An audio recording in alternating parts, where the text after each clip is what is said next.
Hayop ka, Ruben! Isang bahay na itinayo ko mula sa dugo at bala, naging impyerno para sa aking mahal na ina. Habang ako ay nakikipagsapalaran sa hangganan para sa bayan, ang asawa ko ay nagpapakasasa sa sugal, habang ang aking nanay Elena ay itinuring na mas mababa pa sa aso, gutom, sugatan at nakakulong sa dumi. Akala mo ba ay mananatili akong bulag? Ngayong nagbalik na ang katarungan, sisiguraduhin kong bawat patak ng luha ng aking ina ay babayaran mo ng buong buhay mo. Sino nga ba ang tunay na halimaw sa ating dalawa? At may pag-asa pa bang humilom ang pusong dinurog ng pagtataksil? Huwag kang maingay, matandang ulyanin! Kumain ka na lang dyan kung ayaw mong mabulok sa gutom! Ang boses na iyon, malamig, malupit at puno ng pandidiri, ay tila isang matalim na balaraw na bumaon sa pandinig ni Major Amara Villanueva.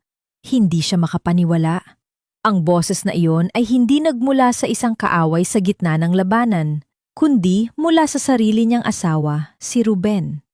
Sa loob ng 18 buwan na pakikipagsapalaran ni Amara sa masukal at mapanganib na hangganang bansa, ang boses na iyon ang tanging musika na nagbibigay sa kanya ng lakas sa tuwin siya ay nangungulila. Ngunit ngayon, ang musikang iyon ay naging isang nakatutulig na ingay ng kataksilan. Nakatayo si Amara sa dilim, ilang hakbang lamang mula sa bukana ng kanilang bakuran.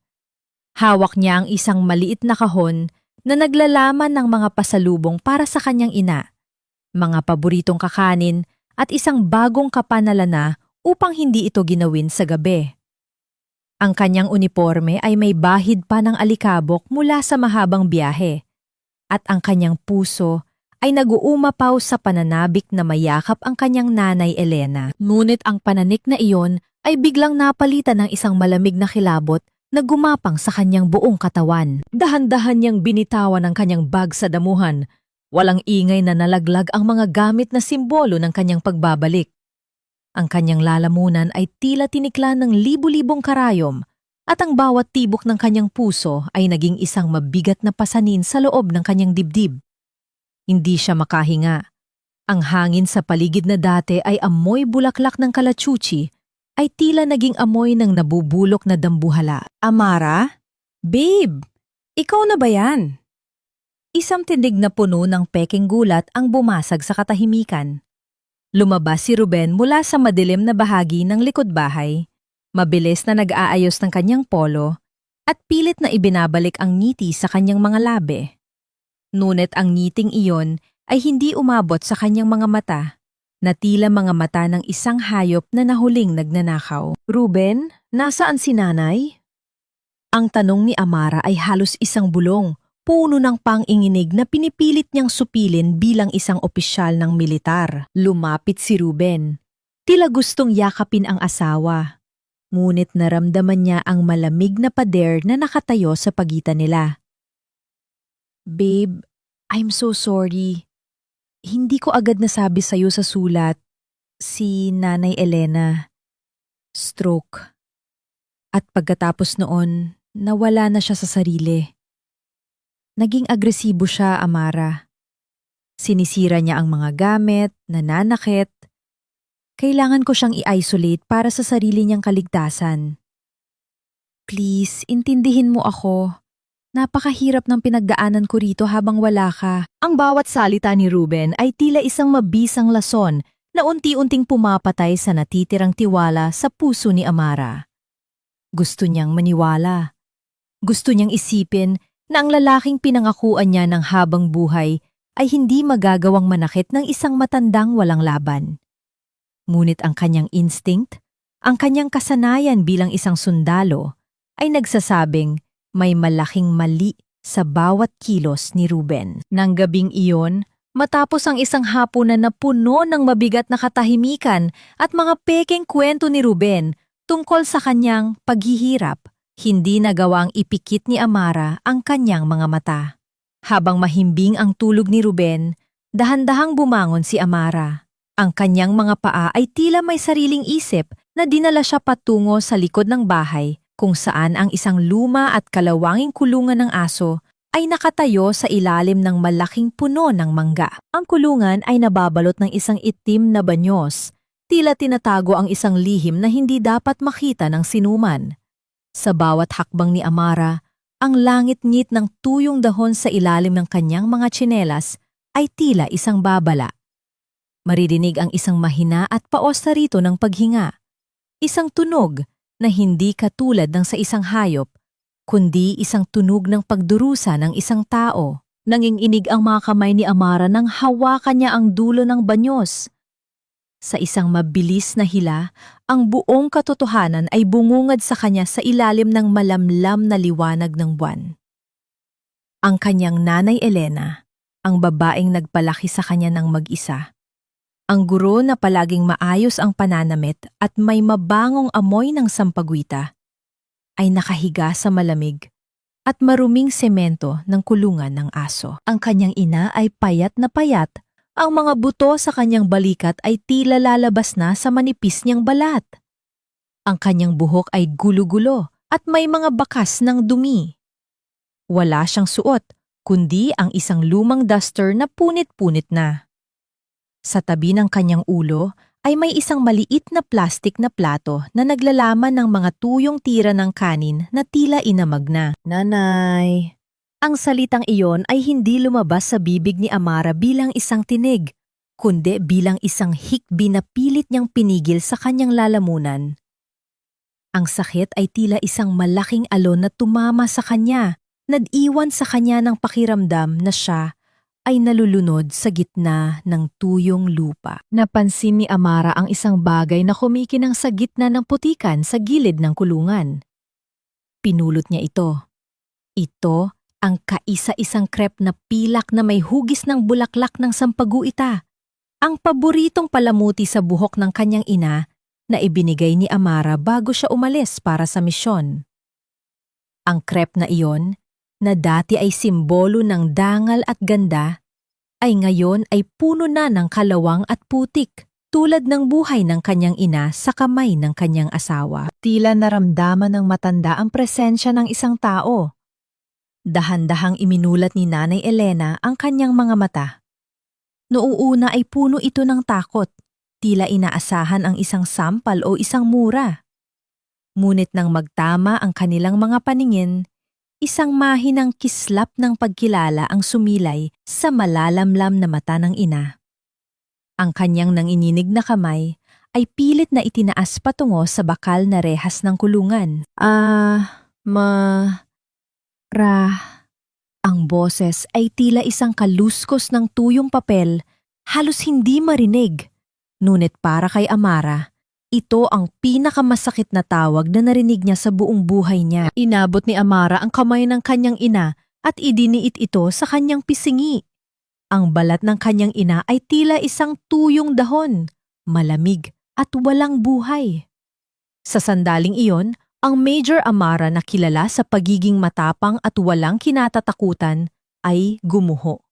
Ang kanyang balikat ay nayanig sa tahimik na pag-iyak. Ang bawat patak ng kanyang luha ay tumatama sa maruming kamay ng kanyang ina. Ito ba ang tahanang kanyang ipinaglalaban?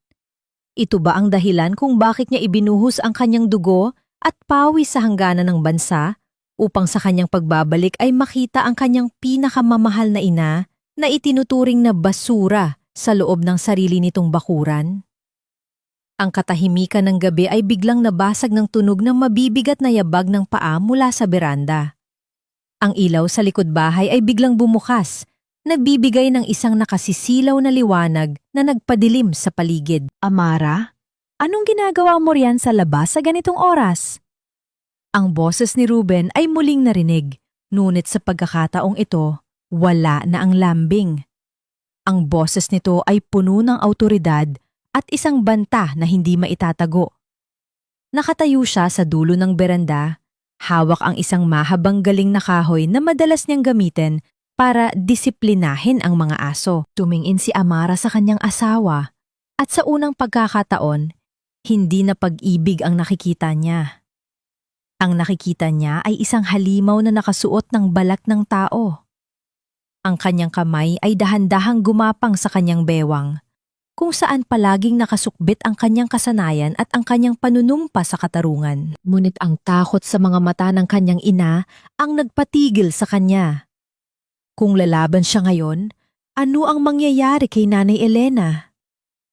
Ang tanong na ito ay naiwang nakabitin sa hangin, kasabay ng malamig na ihip ng hangin na tila nagdadala ng babala ng isang mas malaking bagyong darating. Pumasok ka na sa loob, Amara. Baka mahawa ka pa sa dumi at baho ng matandang yan. Ang mga salitang iyon ni Ruben ay parang isang maruming basahan na isinampal sa mukha ni Amara. Nanatiling nakaluhod si Amara sa putikan, ang kanyang mga daliri ay mahigpit pa ring nakakapit sa nanginginig na kamay ng kanyang ina sa loob ng rehas. Ang kabalintunaan ng sitwasyon ay tila isang lason na dahan-dahang dumadaloy sa kanyang mga ugat. Isang opisyal siya na sinanay upang protektahan ang kalayaan ng bansa, ngunit sa loob ng sarili niyang bakuran, ang sarili niyang ina ay isang bilanggo. Nararamdaman ni Amara ang init ng galit na nagmumula sa kanyang dibdib, isang apoy na gustong tumupok sa lalaking nakatayo sa kanyang likuran. Ngunit bilang isang sundalo, alam niya ang sining ng pagtitimpi. Ang bawat kalamnan sa kanyang panga ay pilit niyang pinatitigas upang hindi sumigaw.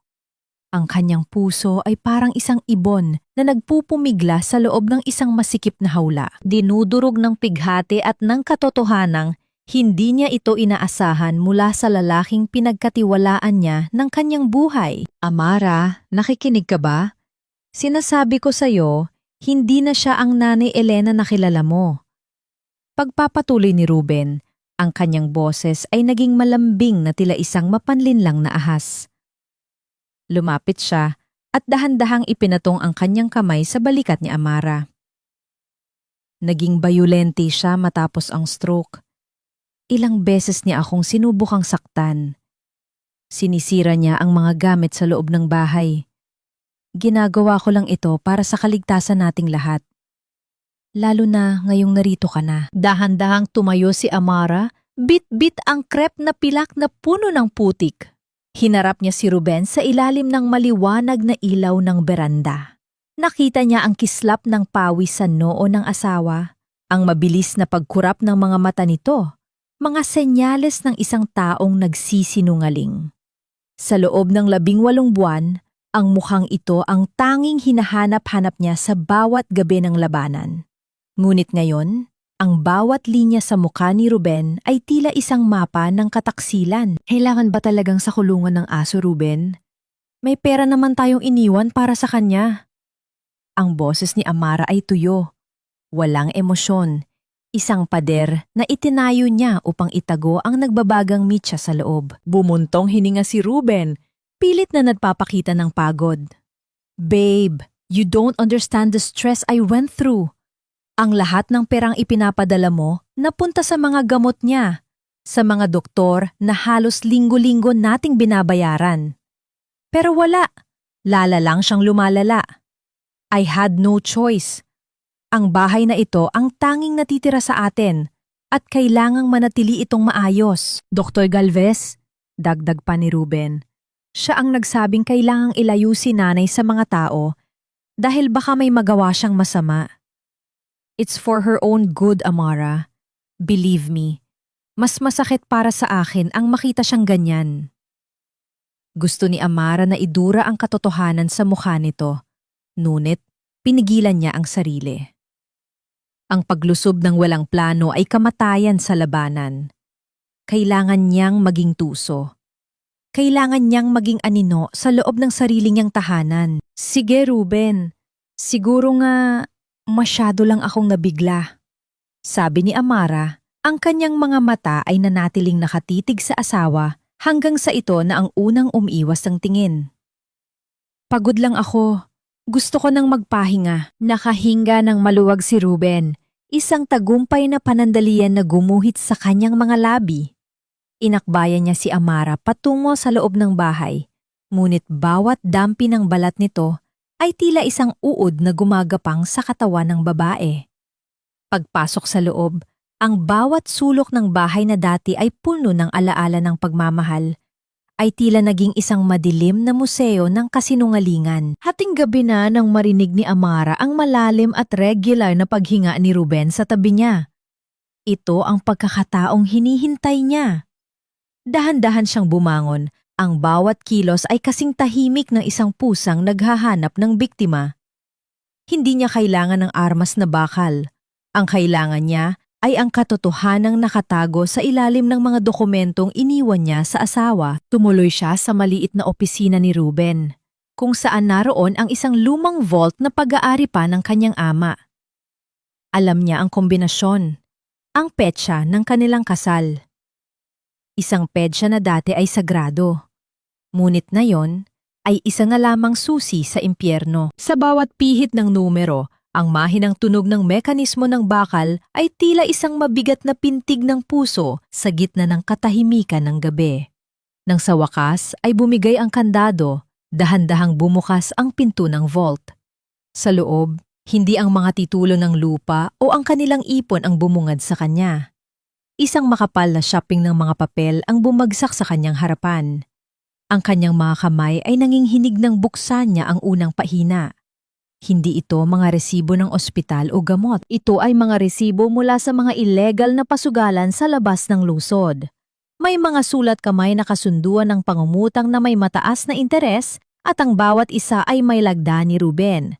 Ang kabuuan ay umaabot ng milyon-milyong piso, isang halaga na sapat na upang lamunin ang lahat ng kanilang pinaghirapan. Ngunit ang pinakamasakit ay ang huling dokumentong nakita niya sa ilalim ng tumpok. Isang kontrata ng pagbebenta ng kanilang bahay at lupa, ang kaisa-isang ari-arian na ipinamana ng kanyang ama kay Nanay Elena. Nakalagay doon na ang pirma ng kanyang ina ay isang mansa lamang ng hinlalaki. Isang mansa na halatang pilit na idiniit, habang ang matanda ay walang malay o pinilit. Ang bawat papel na hawak niya ay tila naging isang matalim na piraso ng bubog na sumusugat sa kanyang palad. Hindi baliw ang kanyang ina. Hindi ito kailangang ikulong para sa kaligtasan. Ikinulong ni Ruben si Nanay Elena upang walang makakita sa unti-unti niyang pagpatay sa dangal at kabuhayan ng kanilang pamilya. Ikinulong niya ang matanda upang maging isang buhay na bangkay habang unti-unti niyang ninanakaw ang bawat sentimo ng dugong ibinuhos ni Amara sa serbisyo. Isang mapait na ngiti ang gumuhit sa mga labi ni Amara sa gitna ng dilim. Ang luhang kanina pa niya pinipigilan ay tuluyan ng pumatak, hindi dahil sa panghihina, kundi dahil sa isang panunumpa na nabuo sa kanyang isipan. Hindi lang pala ang bayan ang kailangang iligtas mula sa mga traidor. Bulong niya sa kanyang sarili. Ang kanyang boses ay tila isang malamig na hangin na nagbabadya ng kamatayan. Biglang narinig ni Amara ang isang mahinang tunog sa likuran niya. Ang pagpihit ng doorknob ng opisina. Isang guhit ng liwanag mula sa pasilyo ang unti-unting pumasok sa loob ng silid. Amara, anong ginagawa mo rito? Nakatayo si Ruben sa may pintuan. Ang kanyang mukha ay nababalot ng anino. Ngunit ang kanyang mga mata ay nanlilisik sa takot at paghihinala. Sa kanyang kamay ay hawak niya ang susi ng opisina na akala niya ay siya lang ang mayroon. Hindi ka ba talaga makapaghintay hanggang bukas, Amara? Bakit kailangan pakialaman ang mga gamit ko sa gitna ng gabi? Ang tinig ni Ruben ay puno ng pot, isang matalas na tunog na bumasag sa katahimikan ng silid. Nanatiling kalmado si Amara kahit na ang kanyang puso ay tila isang tambol na nagngangalit sa loob ng kanyang dibdib. Dahan-dahan niyang binitawan ang mga papel sa loob ng vault at hinarap ang asawa. Ang kanyang mga mata, na sinanay sa dilim ng kagubatan, ay matapang na sinalubong ang nanlilisik na tingin ni Ruben. Naghahanap lang ako ng mga lumang dokumento tungkol sa pensyon ni Nanay Ruben. Sabi mo kasi, gipit na tayo sa pera. Sagot ni Amara, ang kanyang boses ay malamig at patag, tila isang talim ng kutsilyo na dumaan sa ibabaw ng yelo. Hindi ko alam na naging ganito na pala kahigpit ang seguridad mo sa bahay na ito. Isang mabilis na pagbabago ang gumuhit sa mukha ni Ruben. Mula sa galit, bigla itong napalitan ng isang mapanlinlang ng ngiti. Ang uri ng ngiti na ginagamit niya upang paikutin ang mga tao. Lumapit siya at marahas na isinara ang pinto ng vault. Ang tunog ng bakal na nagtatama ay tila isang hatol ng kamatayan sa katahimikan. I'm sorry, babe. Masyado lang akong naging praning dahil sa kalagayan ni nanay. Maraming masasamang loob sa paligid at ayokong mawala ang mga dokumento para sa pagpapagamot niya. Sabi ni Ruben habang hinahawakan ang mga kamay ni Amara. Huwag mo na itong intindihin. Ako na ang bahala sa lahat. Ang kailangan mo lang gawin ay magpahinga at bawiin ang lakas mo. Hindi umimik si Amara. Hinayaan niyang akayin siya ni Ruben pabalik sa silid. Ngunit ang bawat hakbang niya ay tila isang paglubog sa isang kumunoy ng kasinungalingan. Sa ilalim ng kanyang balat, ang galit ay unti-unti nang nagiging isang matibay na plano. Alam niyang hindi na niya maaaring pagkatiwalaan ang lalaking ito. Ang Ruben na minahal niya ay matagal nang namatay. Pinalitan ng isang halimaw na ang tanging Diyos ay ang pera at sugal. Kinaumagahan, matapos umalis si Ruben para sa kanyang trabaho, na alam na ngayon ni Amara na isang pagpunta lamang sa mga sabungan at kasino, mabilis na kumilos ang babae. Bit-bit ang isang maliit na palanggana ng malinis na tubig at isang malambot na tuwalya. Tinahak niya ang daan patungo sa likod bahay. Ang amoy ng nabubulok na basura at dumi ay muling sumalubong sa kanya. Isang amoy na tila sumasakal sa kanyang pagkatao. Nang lumapit siya sa kulungan, nakita niya ang kanyang nanay Elena na nakaupo sa isang sulok, nakatitig sa kawalan. Ang matanda ay tila isang anino na lamang ng kanyang dating sarili. Wala na ang kislap ng talino sa kanyang mga mata. Pinalitan ng isang malalim at madilim na balon ng trauma. Nay, ako ito! Si Amara! Bulong niya habang dahan-dahang binubuksan ang kalawanging pinto ng kulungan. Sa pagkakataong ito, hindi niya inalintana ang dumi. Pumasok siya sa loob at lumuhod sa harap ng kanyang ina. Nang ilapat ni Amara ang basang tuwalya sa maruming mukha ni Nanay Elena, isang mahinang panghinginig ang gumapang sa katawan ng matanda. Tila natatakot siya sa bawat dampi. Tila ang bawat paghawak ay isang banta ng pananakit. Ang puso ni Amara ay tila pinipiga ng isang dambuhalang kamay nang makita ang mga pasa sa braso ng kanyang ina. Mga pasang kulay ube at asul, mga bakas ng marahas na pagkakahawak. Huwag kang matakot, Nay. Narito na ako. Walang mananakit sa'yo. Sabi ni Amara. Ang kanyang tinig ay nababasag sa pighati. Dahan-dahang kinuha ni Nanay Elena ang kamay ng kanyang anak. Ang kanyang mga daliri ay tila mga tuyong sanga na pilit na kumakapit sa huling pag-asa. Ibinukas niya ang kanyang bibig, pilit na nagsasalita. Ngunit ang tanging lumabas ay mga putol-putol na tunog na tila isang hibi ng isang kaluluwang matagal nang nakakulong sa katahimikan. Itinuro niya ang kanyang dibdib. Pagkatapos ay ang bahay at ang kanyang mga mata ay napuno ng luha. Sa gitna ng kanilang pagdadalamhati, isang malakas na tunog ng makina ng sasakyan ang narinig mula sa harap ng bahay. Ang pagbukas at pagsara ng pinto ng gate ay tila isang babala. Mabilis na lumabas si Amara sa kulungan at muling ibinalik ang itim na banyos. Inayos niya ang kanyang sarili at naglakad patungo sa beranda. Doon ay nakita niya si Ruben kasama ang isang lalaking may katabaan na may suot na salamin at may bitbit na itim na bag. Ang lalaki ay may isang ngiti na tila isang maskara ng kabutihan, ngunit ang kanyang mga mata ay malamig at walang pakiramdam. Amara, mabuti at nandito ka, bati ni Ruben. Ang kanyang boses ay puno ng pekeng kagalakan. Ito si Dr. Galvez. Siya ang espesyalistang tumitingin kay Nanay Elena mula pa noong magkasakit siya. Isinama ko siya rito para sa regular na check-up. Tumingin si Amara kay Dr. Galvez. Ramdam niya ang isang kakaibang tensyon sa hangin. Bilang isang sundalo, alam niya ang amoy ng panganib at ang doktor na ito ay amoy ng korupsyon. Magandang araw po, Major, sabi ng doktor sa isang malat na tinig. Huwag kayong mag-alala. Gagawin natin ang lahat para maging kalmado ang inyong ina. Minsan kasi ay masyado siyang nagiging magulo, kaya kailangan nating bigyan ng karampatang pampakalma. Naglakad ang dalawang lalaki patungo sa likod ng bahay. Sumunod si Amara, ang kanyang mga kamao ay nakakuyom sa loob ng kanyang bulsa. Pinanood niya kung paano marahas na hinila ni Ruben ang banyos mula sa kulungan. Si Nanay Elena ay agad na namutla at sumiksik sa sulok nang makita ang doktor. Ang kanyang mga mata ay nanlaki sa takot. Tila nakikita ang isang demonyo. Tingnan niyo, Major. Ganyan siya tuwing makakakita ng ibang tao. Nasisiraan na talaga siya ng bait. Mabilis na komento ni Ruben. Inilabas ni Dr. Galvez mula sa kanyang bag ang isang syringe na puno ng isang malinaw at madilaw na likido. Walang pasubali niyang hinawakan ang braso ng matanda, na pilit na nagpupumiglas at naglalabas ng mga tunog ng pagsuway. Huwag po kayong malikot, Aling Elena. Para ito sa ikabubuti ninyo.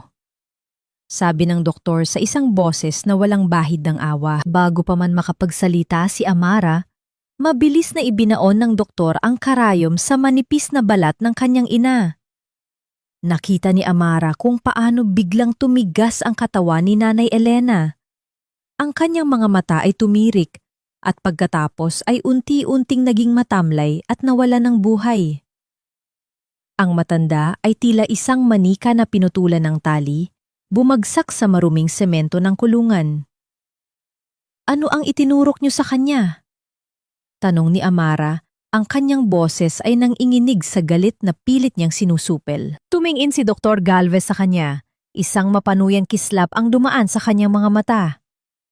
Isang malakas na sedative, Major, para hindi siya makasakit ng iba o makapagsalita ng kung ano-anong hindi naman totoo. Nakakahiya naman ang pamilya niyo, Amara. Mabuti pa ay ibenta nyo na ang bahay na yan bago pa tuluyang mabulok ang danggal ninyo rito sa nayon. Ang mga salitang iyon mula kay Aling Marites, ang matagal ng kapitbahay at itinuturing na kaibigan ng pamilya, ay tila isang kumpas ng latigo na tumama sa natitirang pasensya ni Amara. Nakatayo si Amara sa tapat ng bakod. Hawak ang isang basong gatas na balak niyang ibigay kay Nanay Elena. Ngunit ang gatas ay tila naging kasing pait ng apdo sa kanyang paningin. Ang mga taong dati ay sumasalubong sa kanya ng may ngiti tuwing uuwi siya mula sa misyon, ay ngayon ay umiiwas ng tingin, bumubulong sa gilid at nagtatago sa likod ng kanilang mga kurtina. Tiningnan ni Amara ang paligid ng kanilang kalsada. Ang bawat sulok ng nayong ito ay naging saksi sa kanyang paglaki. Ngunit na yon, tila naging isang mapanganib na kagubatan ang bawat eskinita. Ang kasinungalingang itinanim ni Ruben ay malalim na ang ugat. Pinaniwala niya ang lahat na si Nanay Elena ay isang panganib sa komunidad, na ang stroke nito ay nagbunga ng isang baliw na halimaw na dapat katakutan. Aling Marites, kilala niyo ang nanay ko. Siya ang nagturo sa inyong mga anak noong elementarya. Ang boses ni Amara ay mahinahon, ngunit may kaibuturan ng bakal. Paano niyo nagagawang sabihin ang mga bagay na yan, habang alam niyo ang hirap na pinagdaraanan niya? Umismid lamang ang matanda at mabilis na tumalikod. Ang tunog ng pagsasara ng kanyang gate ay tila isang pormal na pagputol ng ugnayan. Nararamdaman ni Amara ang paninikip ng kanyang dibdib. Ang bawat pintig ng kanyang puso ay tila isang paalala ng kanyang pagkukulang. Habang siya ay nasa malayo, nakikipaglaban para sa kapayapaan ng ibang tao, ang sarili niyang pamilya ay unti-unting nilalamon ng kawalang hiyaan at kawalan ng utang na loob. Dahan-dahang naglakad si Amara pabalik sa likod ng bahay. Doon, nakita niya si Aling Tessie, ang pinakamatandang naninirahan sa dulo ng kalsada, na kunwaring nagwawalis ng mga tuyong dahon malapit sa bako ni na Amara. Si Aling Tessie ay kilala sa pagiging tahimik, ngunit sa pagkakataong ito, ang kanyang mga mata ay tila may gustong sabihin. Nang masiguro ni Aling Tessie na walang nakatingin, mabilis siyang lumapit sa rehas na kahoy na naghihiwalay sa kanilang mga lote. Ang kanyang mga kamay ay nanginghinig nang abutin niya ang braso ni Amara. Huwag kang maniniwala sa kanila, Amara. Bulong ng matanda, ang kanyang boses ay tila isang kaluskos ng hangin. Maraming beses kong narinig ang iyak ng nanay mo tuwing gabi. Sinubukan kong magbigay ng pagkain, pero binantaan ako ni Ruben. Sabi niya, isasama niya ako sa kulungan kapag nakialam pa ako. Isang mabilis na paggalaw ng kamay ang ginawa ni Aling Tessie. Inilagay niya ang isang maliit at lukot na papel sa palad ni Amara bago mabilis na bumalik sa kanyang pagwawalis. Ang bawat galaw ng matanda ay puno ng takot. Tila ba ang bawat anino sa paligid ay may mga mata at tainga na nagmamasid. Mabilis na pumasok si Amara sa kanyang silid at binuksan ang papel. Ang mga salitang nakasulat doon ay tila isang hatol na nagpabili sa daloy ng kanyang dugo. Ibinebenta na ni Ruben ang bahay sa isang lalaking taga Maynila. Bukas ang huling bayaran. Ang galit na kanina pa sinusupil ni Amara ay tuluyan ng umapaw. Ang kanyang bahay, ang tanging alaala ng kanyang ama, ang kaisa-isang lugar na nagbibigay ng proteksyon kay Nanay Elena ay itinatrato ni Ruben na tila isang basura na pwedeng ipagpalit sa mga baraha at pusta. Hindi na nakapaghintay si Amara hanggang sa pag-uwi ni Ruben. Nagtungo siya sa opisina ng asawa at muling hinalughog ang bawat sulok. Sa ilalim ng isang makapal na libro, nakita niya ang isang business card. Ang pangalan sa card ay Don Emilio, isang kilalang pangalan sa mundo ng ilegal na pautang at operasyon ng kasino. Sa likod ng card ay may nakasulat na halaga at isang petsa. Bukas, 10:00 ng umaga sa tapat ng munisipyo, naramdaman ni Amara ang lamig ng pawis sa kanyang likuran. Hindi lang pala simpleng sugal ang pinasok ni Ruben. Isinanla niya ang buhay at kinabukasan ng kanilang pamilya sa mga taong walang kinikilalang batas, kundi ang dahas at pera.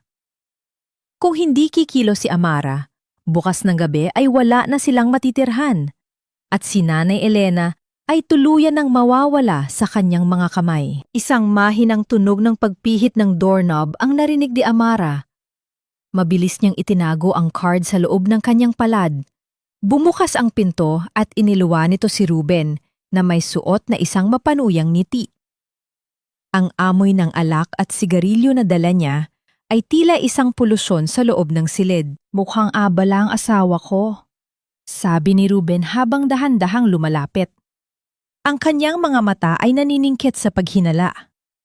May hinahanap ka pa ba na hindi mo nakita kagabi? O baka naman nagpaplano ka na kung paano ako aalisin sa buhay niyo? Lumapit si Ruben hanggang sa maramdaman ni Amara ang init ng hininga nito sa kanyang mukha. Huwag mong kalimutan, Amara. Ako ang legal na tagapang-alaga ng nanay mo. Dahil ayon sa record ng doktor, ikaw ay wala rito para mag-alaga sa kanya. Sa mata ng batas, ako ang masusunod. At sa mata ng nayon, ikaw ang anak na pabaya. Hinawakan ni Ruben ang baba ni Amara. Pinipilit itong tumingin sa kanya. Bukas, magkakaroon tayo ng bagong simula. Isang mas simpleng buhay, malayo sa lugar na ito. Ihanda mo na ang mga gamit nyo dahil ang bahay na ito ay hindi na sa atin. Ang bawat salita ni Ruben ay tila isang martilyo na nagpapako sa kabaong ng kanilang kasal. Ngunit sa likod ng mga matapang na mata ni Amara, ang isang diskarte ay nabubuo na. Bilang isang major, alam niya na ang pinakamagandang depensa ay ang isang mapanirang opensiba. Huwag mong isiping matatalo mo ako sa sarili nating bakuran, Amara. Dito, ako ang batas. Ang tinig ni Ruben ay tila isang malamig na hangin galing sa sementeryo, bumubulong sa pandinig ni Amara, habang ang lalaki ay papalayo patungo sa kanilang silid. Ngunit sa likod ng kanyang mga matapang na mata, si Amara ay hindi natatakot. Ang takot ay isang luho na hindi niya kayang bayaran sa gitna ng digmaan. Sa loob ng 18 buwan sa kagubatan, natutunan niyang ang pinakamabangis na kalaban ay hindi ang may hawak ng baril, kundi ang may hawak ng nakatagong, patalim sa ilalim ng matatamis na salita. Nang masiguro niyang mahimbing na ang tulog ni Ruben, inilabas ni Amara ang kanyang kagamitan mula sa isang lihim na bulsa ng kanyang military bag. Ang mga ito ay maliliit na kagamitang hindi aakalain ng sinuman na magiging susi sa pagbagsak ng isang imperyo ng kasinungalingan. Sa bawat sulok ng bahay, sa ilalim ng pasimano ng bintana, sa likod ng lumang orasan, at maging sa madilim na bahagi ng beranda, ay naglagay siya ng mga matang hindi pumipikit. Ang bawat lente ay nakatutok sa mga lugar kung saan ang kataksilan ay madalas nagaganap. Dahan-dahan siyang lumabas patungo sa likod bahay. Ang dilim ay naging kaibigan niya. Habang hinihintay ang pag-init ng sensor ng kanyang mga kamera, tumayo siya sa anino ng malaking puno ng mangga. Pinagmamasdan ang itim na banyos na bumabalot sa kulungan ng kanyang ina. Ang bawat pintig ng kanyang puso ay tila isang timer ng bomba na malapit ng sumabog. Biglang bumukas ang ilaw sa kusina. Mabilis na sumandal si Amara sa puno, pinipipigilan ang bawat tunog ng kanyang paghinga. Lumabas si Ruben, may hawak na baso ng alak at isang platong puno ng mga tirang buto ng manok. Naglakad ito patungo sa kulungan ni Nanay Elena nang may mabibigat na yabag na tila isang hari na bibisita sa kanyang alipin. Gising ka pa ba, matandang ulyanin? Ang boses ni Ruben ay puno ng pang-uuyam habang marahas niyang hinahatak ang banyos. Nakita ni Amara sa anino ang paggalaw ng kanyang ina, isang mahinang kaluskos ng takot. Itinapon ni Ruben ang mga buto ng manok sa loob ng rehas.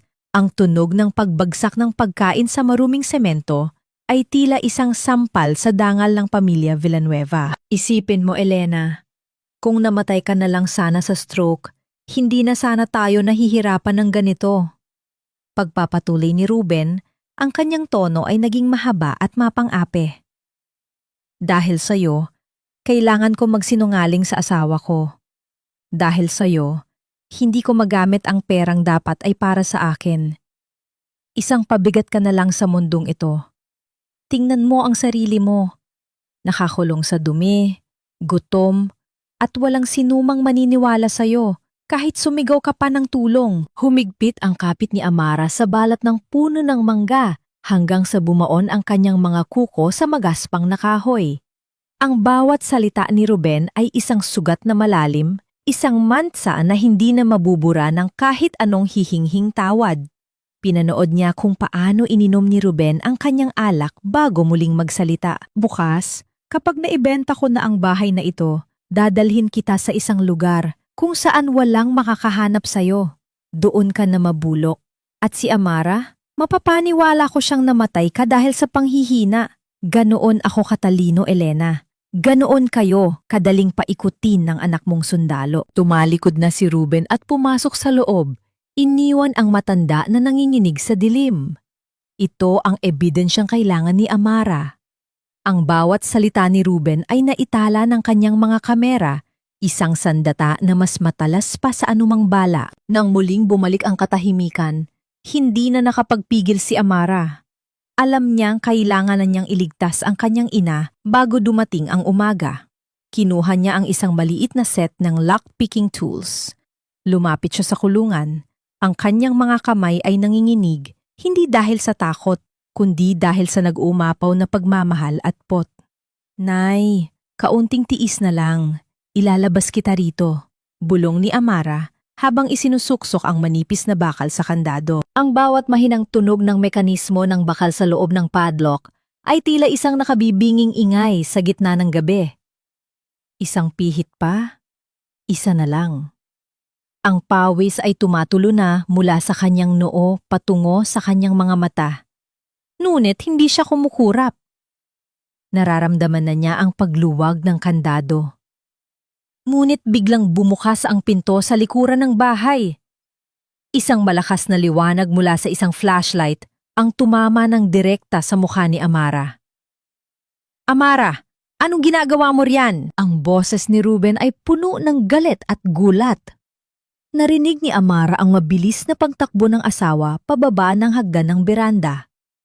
Ang tunog ng mga paa ni Ruben sa tuyong damuhan ay papalapit ng papalapit. Si Nanay Elena ay napayakap sa sarili, naglalabas ng isang mahinang tunog ng pag-iyak na tila isang hudyat ng paparating na sakuna. Nanatiling nakayuko si Amara. Ang kanyang kamay ay mahigpit pa ring hawak ang lockpick sa loob ng kandado.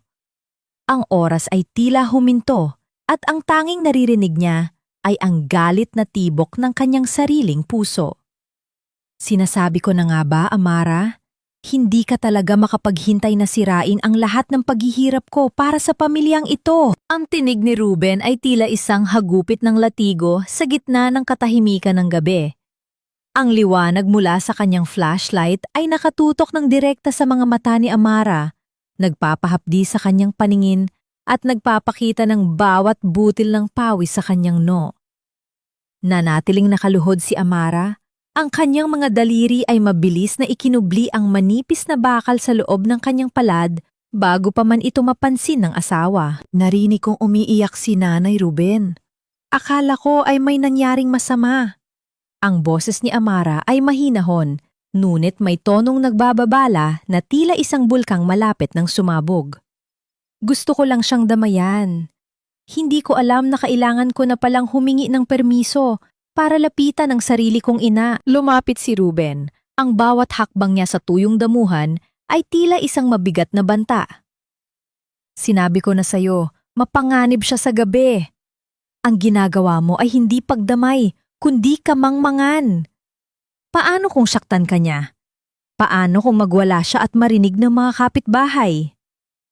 Marahas na hinablot ni Ruben ang braso ni Amara at pilit siyang itinayo. Pumasok ka na sa loob.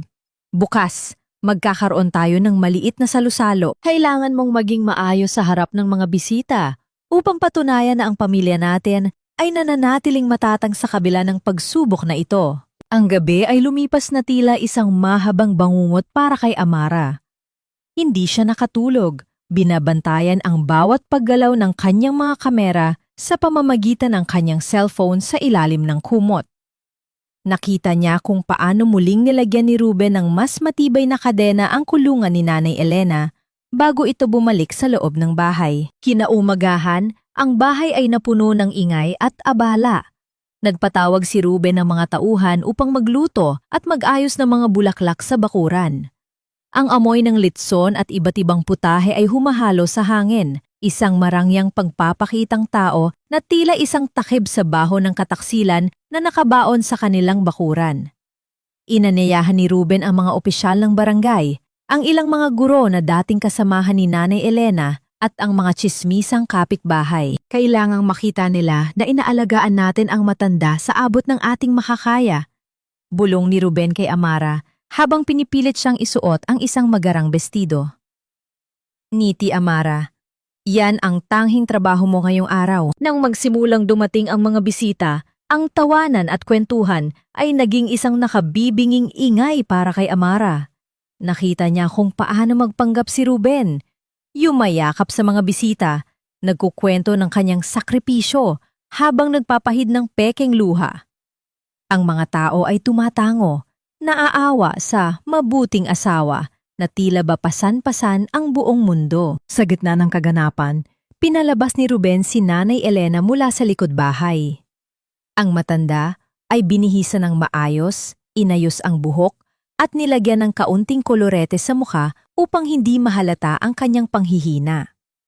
Ngunit ang kanyang mga mata ay nanatiling nakatitig sa lupa. Ang kanyang buong katawan ay nanginginig sa takot habang inaalalayan siya ni Ruben patungo sa isang upuan sa gitna ng mga bisita. Tingnan niyo ang aking biyenan, sabi ni Ruben sa malakas na tinig, tila isang aktor sa ibabaw ng entablado.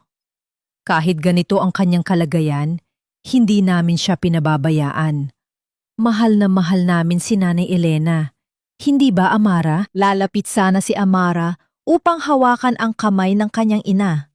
Ngunit isang babaeng nakabestidong pula ang biglang humarang sa kanyang daan.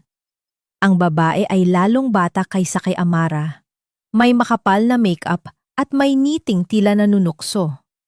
Siya ay si Sandra, ang babaeng nakita ni Amara sa kanyang investigasyon na madalas kasama ni Ruben sa mga kasino. Magandang araw po, Major Amara, sabi ni Sandra. Ang kanyang boses ay puno ng kaplastikan. Ako po ang bagong assistant ni Ruben sa kanyang mga negosyo. Napakaganda niyo po pala sa personal. Sayang nga lang at palagi kayong wala rito para asikasuhin ang inyong asawa at ang inyong ina. Mabuti na lang at nandyan si Ruben. Palaging handang pumalit sa inyong mga pagkukulang. Ang bawat salita ni Sandra ay tila isang sampal ng katotohanan sa mukha ni Amara. Hindi lang basta assistant ang babaeng ito. Siya ang anino na unti-unting nagnanakaw ng buhay ni Amara habang siya ay nasa labanan. Nagkatinginan sina Ruben at Sandra, isang mabilis na kislap ng pagkakaintindihan na hindi nakaligtas sa mapanuring mata ni Amara. Salamat sa iyong malasakit, Sandra. Sagot ni Amara, ang kanyang boses ay kasing lamig ng bakal. Ngunit ang pamilya ko ay hindi kailangan ng assistant, lalo na ang mga tulad mo na hindi alam ang hangganan ng kanilang lugar.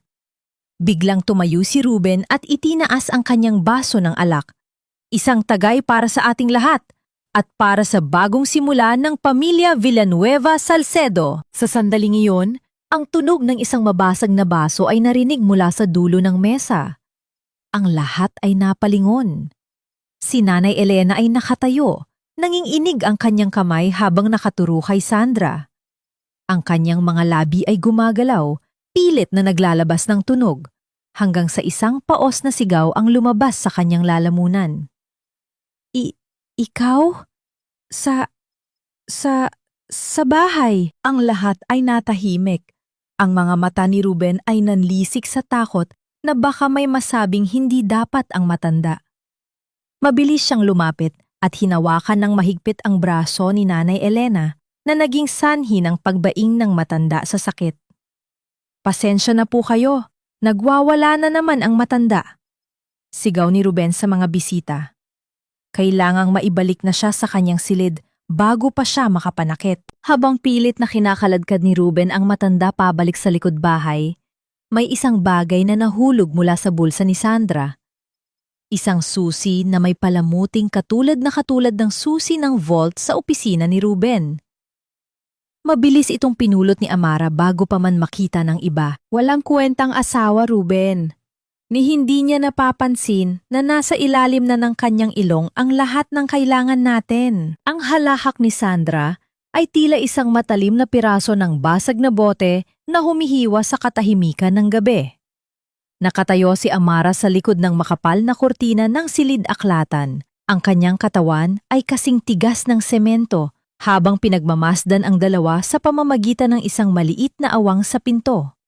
Ang bawat salita, ang bawat haplos, at ang bawat mapanuyang tawa ni na Ruben at Sandra ay tila isang lason na unti-unting pumapatay sa natitirang bahagi ng puso ni Amara. Sa loob ng silid, hindi na nagtatago ang dalawa. Nakaupo si Ruben sa kanyang swivel chair habang si Sandra ay nakasandal sa mesa. Ang kamay nito ay mapangahas na humahaplos sa balikat ng asawa ni Amara. Ang amoy ng mamahaling pabango ni Sandra ay humahalo sa amoy ng alak ni Ruben. Isang kombinasyon na tila sumasakal sa hangin. Huwag kang kampante, Sandra. Tugon ni Ruben. Ang kanyang boses ay pulo ng kayabangan. Sundalo si Amara. Sanay siyang maghanap ng kalaban. Pero sa sobrang abala niya sa pagliligtas sa bayan, hindi niya napansin na ang sarili niyang tahanan ay sinasakop na natin. Inilabas ni Amara mula sa kanyang bulsa ang susi na nahulog ni Sandra kanina. Ang malamig na bakal nito ay tila nagbibigay ng kakaibang kuryente sa kanyang palad. Alam na niya ngayon kung para saan ang susi na iyon. Hindi lamang ito para sa vault, kundi para sa isang lihim na drawer sa ilalim ng mesa ni Ruben kung saan nakatago ang mga dokumentong hindi nito mailagay sa main vault. Nasaan na nga palang susi ng drawer mo? Tanong ni Sandra. Ang kanyang boses ay naging balisa. Kanina ko pa hinahanap sa bag ko, pero parang nawawala. Baka naiwan mo lang sa sasakyan. Sagot ni Ruben habang hinahatak si Sandra palapit sa kanya. Huwag mong intindihin ang susi. Bukas, pagkatapos ng bayaran sa munisipyo, wala na tayong dapat ipag-alala. Ang matandang iyon ay dadalhin na sa isang pasilidad sa malayo. Isang lugar na kahit si Amara ay hindi makakapasok ng walang pahintulot ko. At paano si Amara? Tanong ni Sandra habang nilalaro ang buhok ni Ruben. Isang mapait na nisi ang gumuhit sa mga labi ni Ruben. May kakilala ako sa kampo. Gagawa tayo ng kwento na may kinalaman siya sa isang ilegal na operasyon sa border. Sa oras na magsimula ang investigasyon, mawawalan siya ng kapangyarihan. Siya ay magiging isang disgrace sa militar. Sino ang maniniwala sa isang sundalong na dungisan ang pangalan? Ang bawat salita ni Ruben ay tila isang bala na tumatama sa dibdib ni Amara. Hindi lang ang kanyang ina, hindi lang ang kanilang bahay, kundi pati ang kanyang dangal bilang isang sundalo ay balak wasakin ng lalaking ito. Ang kaisa-isang bagay na pinangalagaan ni Amara sa loob ng maraming taon ay balak itapon ni Ruben sa putikan para lamang sa pera at sa babaeng ito. Naramdaman ni Amara ang panginginig ng kanyang mga tuhod. Hindi dahil sa takot, kundi dahil sa matinding puot na tila gustong sumabog. Ang kanyang mga kamao ay nakakuyom ng mahigpit hanggang sa ang kanyang mga kuko ay bumaon sa kanyang palad. Gusto niyang sumugod. Gusto niyang iparamdam sa dalawa ang bagsik ng isang taong wala nang natitira, kundi ang kanyang galit. Ngunit sa gitna ng kanyang pighati, naalala niya ang mukha ng kanyang ina sa loob ng kulungan. Ang mga mata nitong puno ng takot at pag-asa. Kung magpapadala siya sa emosyon ngayon, matatalo siya. At kung matatalo siya, walang magliligtas kay Nanay Elena. Sa sahig, malapit sa paanan ng mesa, ay nakita niya ang isang maliit na litrato mula sa kanilang kasal na nalaglag at tila naapakan na ni Sandra. Ang salamin ng frame ay basag at ang mga ngiti nila ni Ruben sa litratong iyon ay tila isang malaking insulto sa kasalukuyan. Pinanood ni Amara kung paano sadyang sipain ni Sandra ang litrato patungo sa madilim na sulok ng silid, tila isang basura na wala ng silbi. Kaunti na lang, Ruben. Bulong ni Sandra. Ang kanyang mga labi ay malapit sa tainga ng lalaki. Pagkatapos nito, tayo na ang magpapatakbo ng buhay natin. Wala nang matandang sagabal, wala nang asawang pakialamera. Oo, Sandra, malapit na silang mamatay sa sarili nilang lungga. Tugon ni Ruben habang humahalahak ng mahina. Dahan-dahang umatras si Amara, ang bawat kilos ay kasing tahimik na isang anino. Bumalik siya sa madilim na pasilyo, ang puso niya ay tila naging isang pirasong yelo. Ang bawat luha na pumatak sa kanyang pisingi ay mabilis niyang pinahid. Ang oras ng pag-iyak ay tapos na. Nayon, ang oras ng paghahanda para sa huling laban. Pagdating niya sa kanyang silid, inilabas niya ang kanyang cellphone at tiningnan ang mga footage mula sa kanyang mga kamera. Nakita niya si Nanay Elena na nakahiga sa malamig na semento, nakabalot lamang sa isang manipis na tela. Ang bawat paghinga ng matanda ay tila isang panalangin para sa kaligtasan. Nay, pangako! Bulong ni Amara sa hangin. Ang kanyang boses ay puno ng determinasyon. Bukas, hindi lang ang bahay na ito ang mababawi natin. Ibabalik ko ang bawat sakit na ibinigay nila sayo hanggang sa wala na silang matakbuhan. Ngunit ang katahimikan ng gabi ay muling nabasag nang marinig ni Amara ang tunog ng isang sasakyang pumarada sa harap ng kanilang gate. Hindi ito ang sasakyan ni Ruben. Isang lalaking nakauniporme ng pulis ang bumaba at mabilis na kumatok sa pintuan. Ruben Salcedo! Buksan mo ang pinto! May report kaming natanggap tungkol sa isang ilegal na gawain dito sa loob ng inyong bakuran. Nagulantang si Amara. Hindi siya ang tumawag ng pulis. Sino ang naglakas loob na magsumbong sa ganitong oras? At kung ang pulis ay pumanig kay Ruben, ano ang mangyayari sa kanya mga ebidensya? Hindi mo alam kung sino ang kinalaban mo, Amara. Sa mundong ito, ang pera ang nagsasalita, hindi ang katotohanan. Ang boses ni Ruben ay tila isang malabong bulong na nagpapaalala kay Amara ng pang-anib habang mabilis siyang nagtatago sa anino ng pasilyo.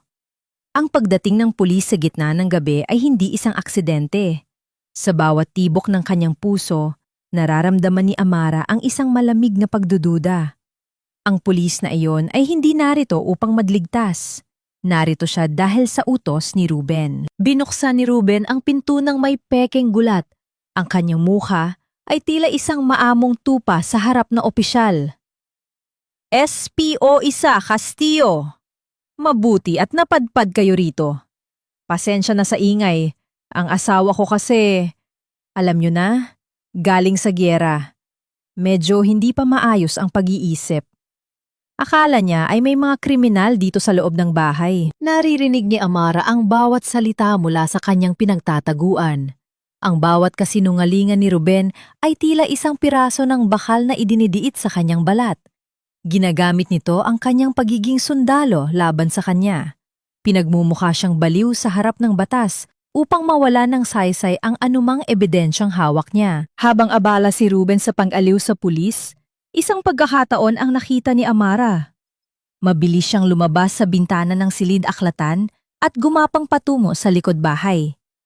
Ang kanyang layunin ay hindi ang tumakas, kundi ang mahanap ang huling sandata na alam niyang magpapabagsak kay Ruben. Ang lihim na talaarawan ng kanyang ina. Sa ilalim ng malakas na ulan na nagsisimulang pumatak, ang bawat hakbang ni Amara sa putikan ay tila isang sakripisyo. Ang amoy ng basang lupa ay humahalo sa amoy ng kanyang sariling pawis. Narating niya ang kulungan ni Nanay Elena. Ang matanda ay gising, ang kanyang mga mata ay naniningkit sa dilim. Nanginginig ang buong katawan dahil sa lamig. Nay, ang notebook! Nasaan ang notebook niyo? Bulong ni Amara, habang ang kanyang mga kamay ay mabilis na hinahalugong ang ilalim ng maruming banig na hinihigaan ng ina. Dahan-dahang itinuro ni Nanay Elena ang isang maliit na butas sa ilalim ng sahig ng kulungan na natatakpan ng isang pirasong lona. Sa bawat galaw ng ina, maririnig ang mahinang langit-ngit ng mga buto nito, isang tulog na nagpapadugo sa puso ni Amara. Sa ilalim ng butas na iyon, naramdaman ng mga daliri ni Amara ang isang matigas na bagay na nakabalot sa plastik. Nang ilabas niya ito, isang luma at tila nabubulok na kwaderno ang bumungad sa kanya. Ang mga pahina nito ay nanilaw na at ang amoy ng luma ay humahalimuyak sa hangin. Ngunit sa loob ng mga pahinang iyon, nakatago ang bawat patak ng luha at bawat katotohanang pilit na ibinaon ni Ruben. Isang tuyong bulaklak ng sampagwita ang nahulog mula sa loob. Ang bulaklak na kinuha ni Nanay Elena mula sa graduation ni Amara, 10 taon na ang nakalilipas. Sa kabila ng lahat ng sakit, sa kabila ng gutom at pagkakulong, ang tanging bagay na pinangalagaan ng kanyang ina ay ang alaala ng tagumpay ng kanyang anak. Ang tuyong bulaklak ay tila isang simbolo ng pag-asa na hindi kayang sirain ng anumang dumi ng kulungan. Minasa ni Amara ang huling entry sa talaarawan sa pamamagitan ng mahinang liwanag ng kanyang cellphone. Hindi na ako makahinga. Kinuha ni Ruben ang lahat. Sabi niya, papatayin niya si Amara kapag nagsalita ako. Anak, patawarin mo ako kung naging mahina ako. Mahal na mahal kita. Ang bawat salita ay tila isang bala na tumatama sa konsensya ni Amara. Hindi naging baliw ang kanyang ina. Nanahimik ang matanda, tiniis ang bawat sipa at bawat mura ni Ruben dahil ang iniisip nito ay ang kaligtasan ni Amara sa malayo. Ang sakripisyo ng isang ina ay walang hanggan at ang katotohanan ito ay nagbigay kay Amara ng isang bagong uri ng lakas. Ang lakas ng isang agila na handang manila upang protektahan ang kanyang pugad. Biglang tumama ang isang malakas na liwanag mula sa flashlight sa likuran ni Amara. Nahuli rin kita, Amara. Akala mo ba ay hindi ko alam ang hinahanap mo? Nakatayo si Ruben sa likuran niya, kasama ang pulis na si Castillo.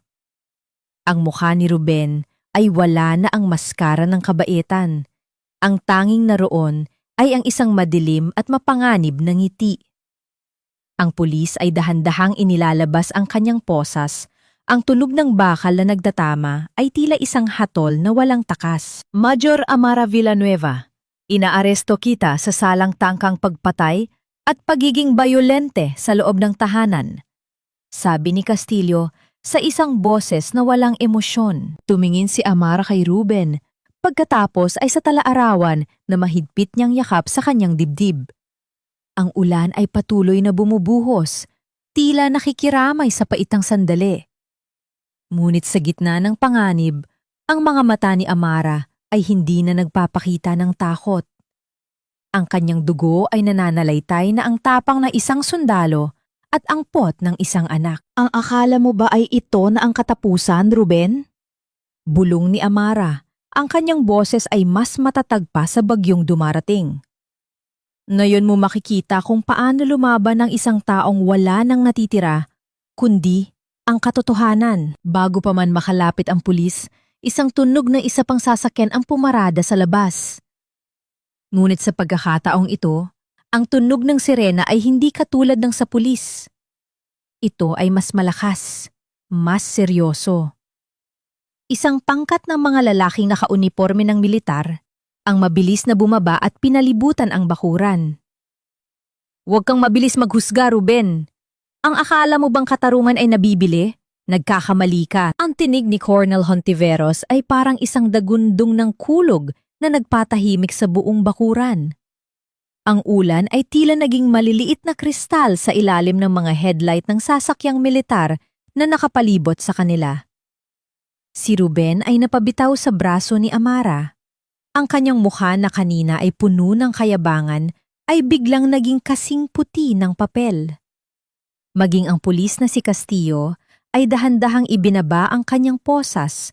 Ang kanyang mga mata ay naghahanap ng matatakbuhan. Major Villanueva, ayon sa iyong ulat may nagaganap na pang-aabuso rito.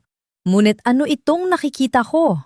Tanong ni Colonel Hontiveros habang nakatingin sa kulungan ng aso.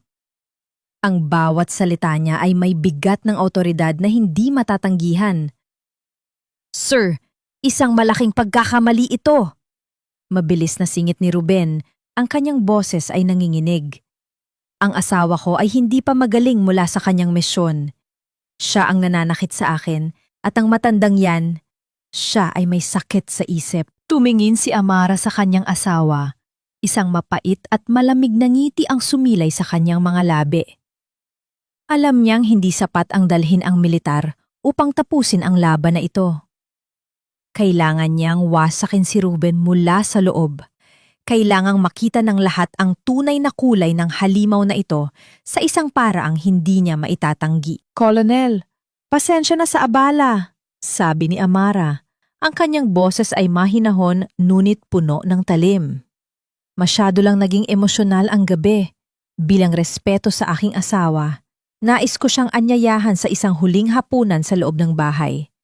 Doon natin pag-usapan ang lahat, kasama ang aking ina. Nagulat si Ruben sa mungkahi ni Amara. Akala niya ay ito na ang kanyang katapusan. Ngunit ang imbitasyong iyon ay tila isang pagkakataon para muling makapagsinungaling. Tumango si Colonel Hontiveros.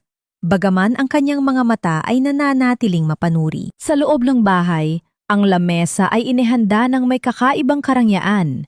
Ang bawat plato ay maayos na nakalagay.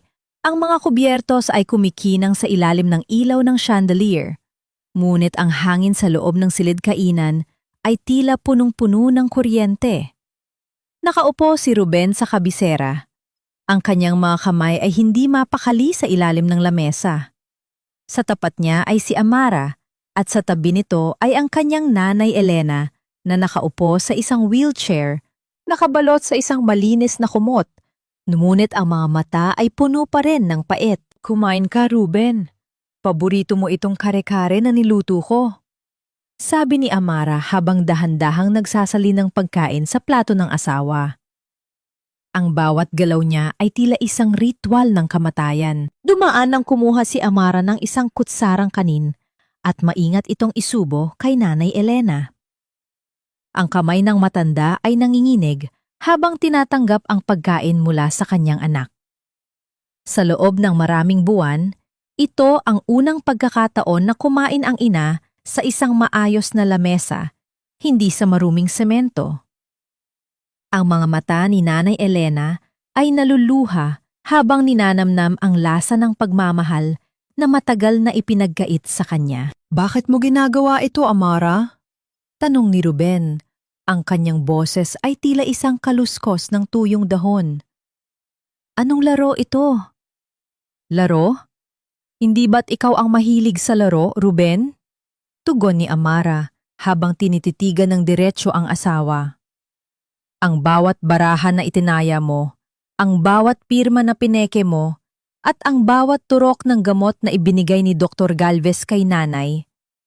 Alam ko na ang lahat. Nabitawan ni Ruben ang kanyang kutsara. Ang tunog ng bakal na tumama sa porselana ay tila isang putok ng baril sa katahimikan. Wala kang ebidensya.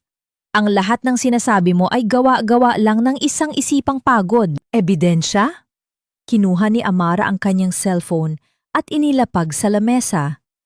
Isang video ang nagsimulang tumugtog. Ang footage kung saan sinasabi ni Ruben na mamatay na sana si Nanay Elena upang makuha niya ang lahat.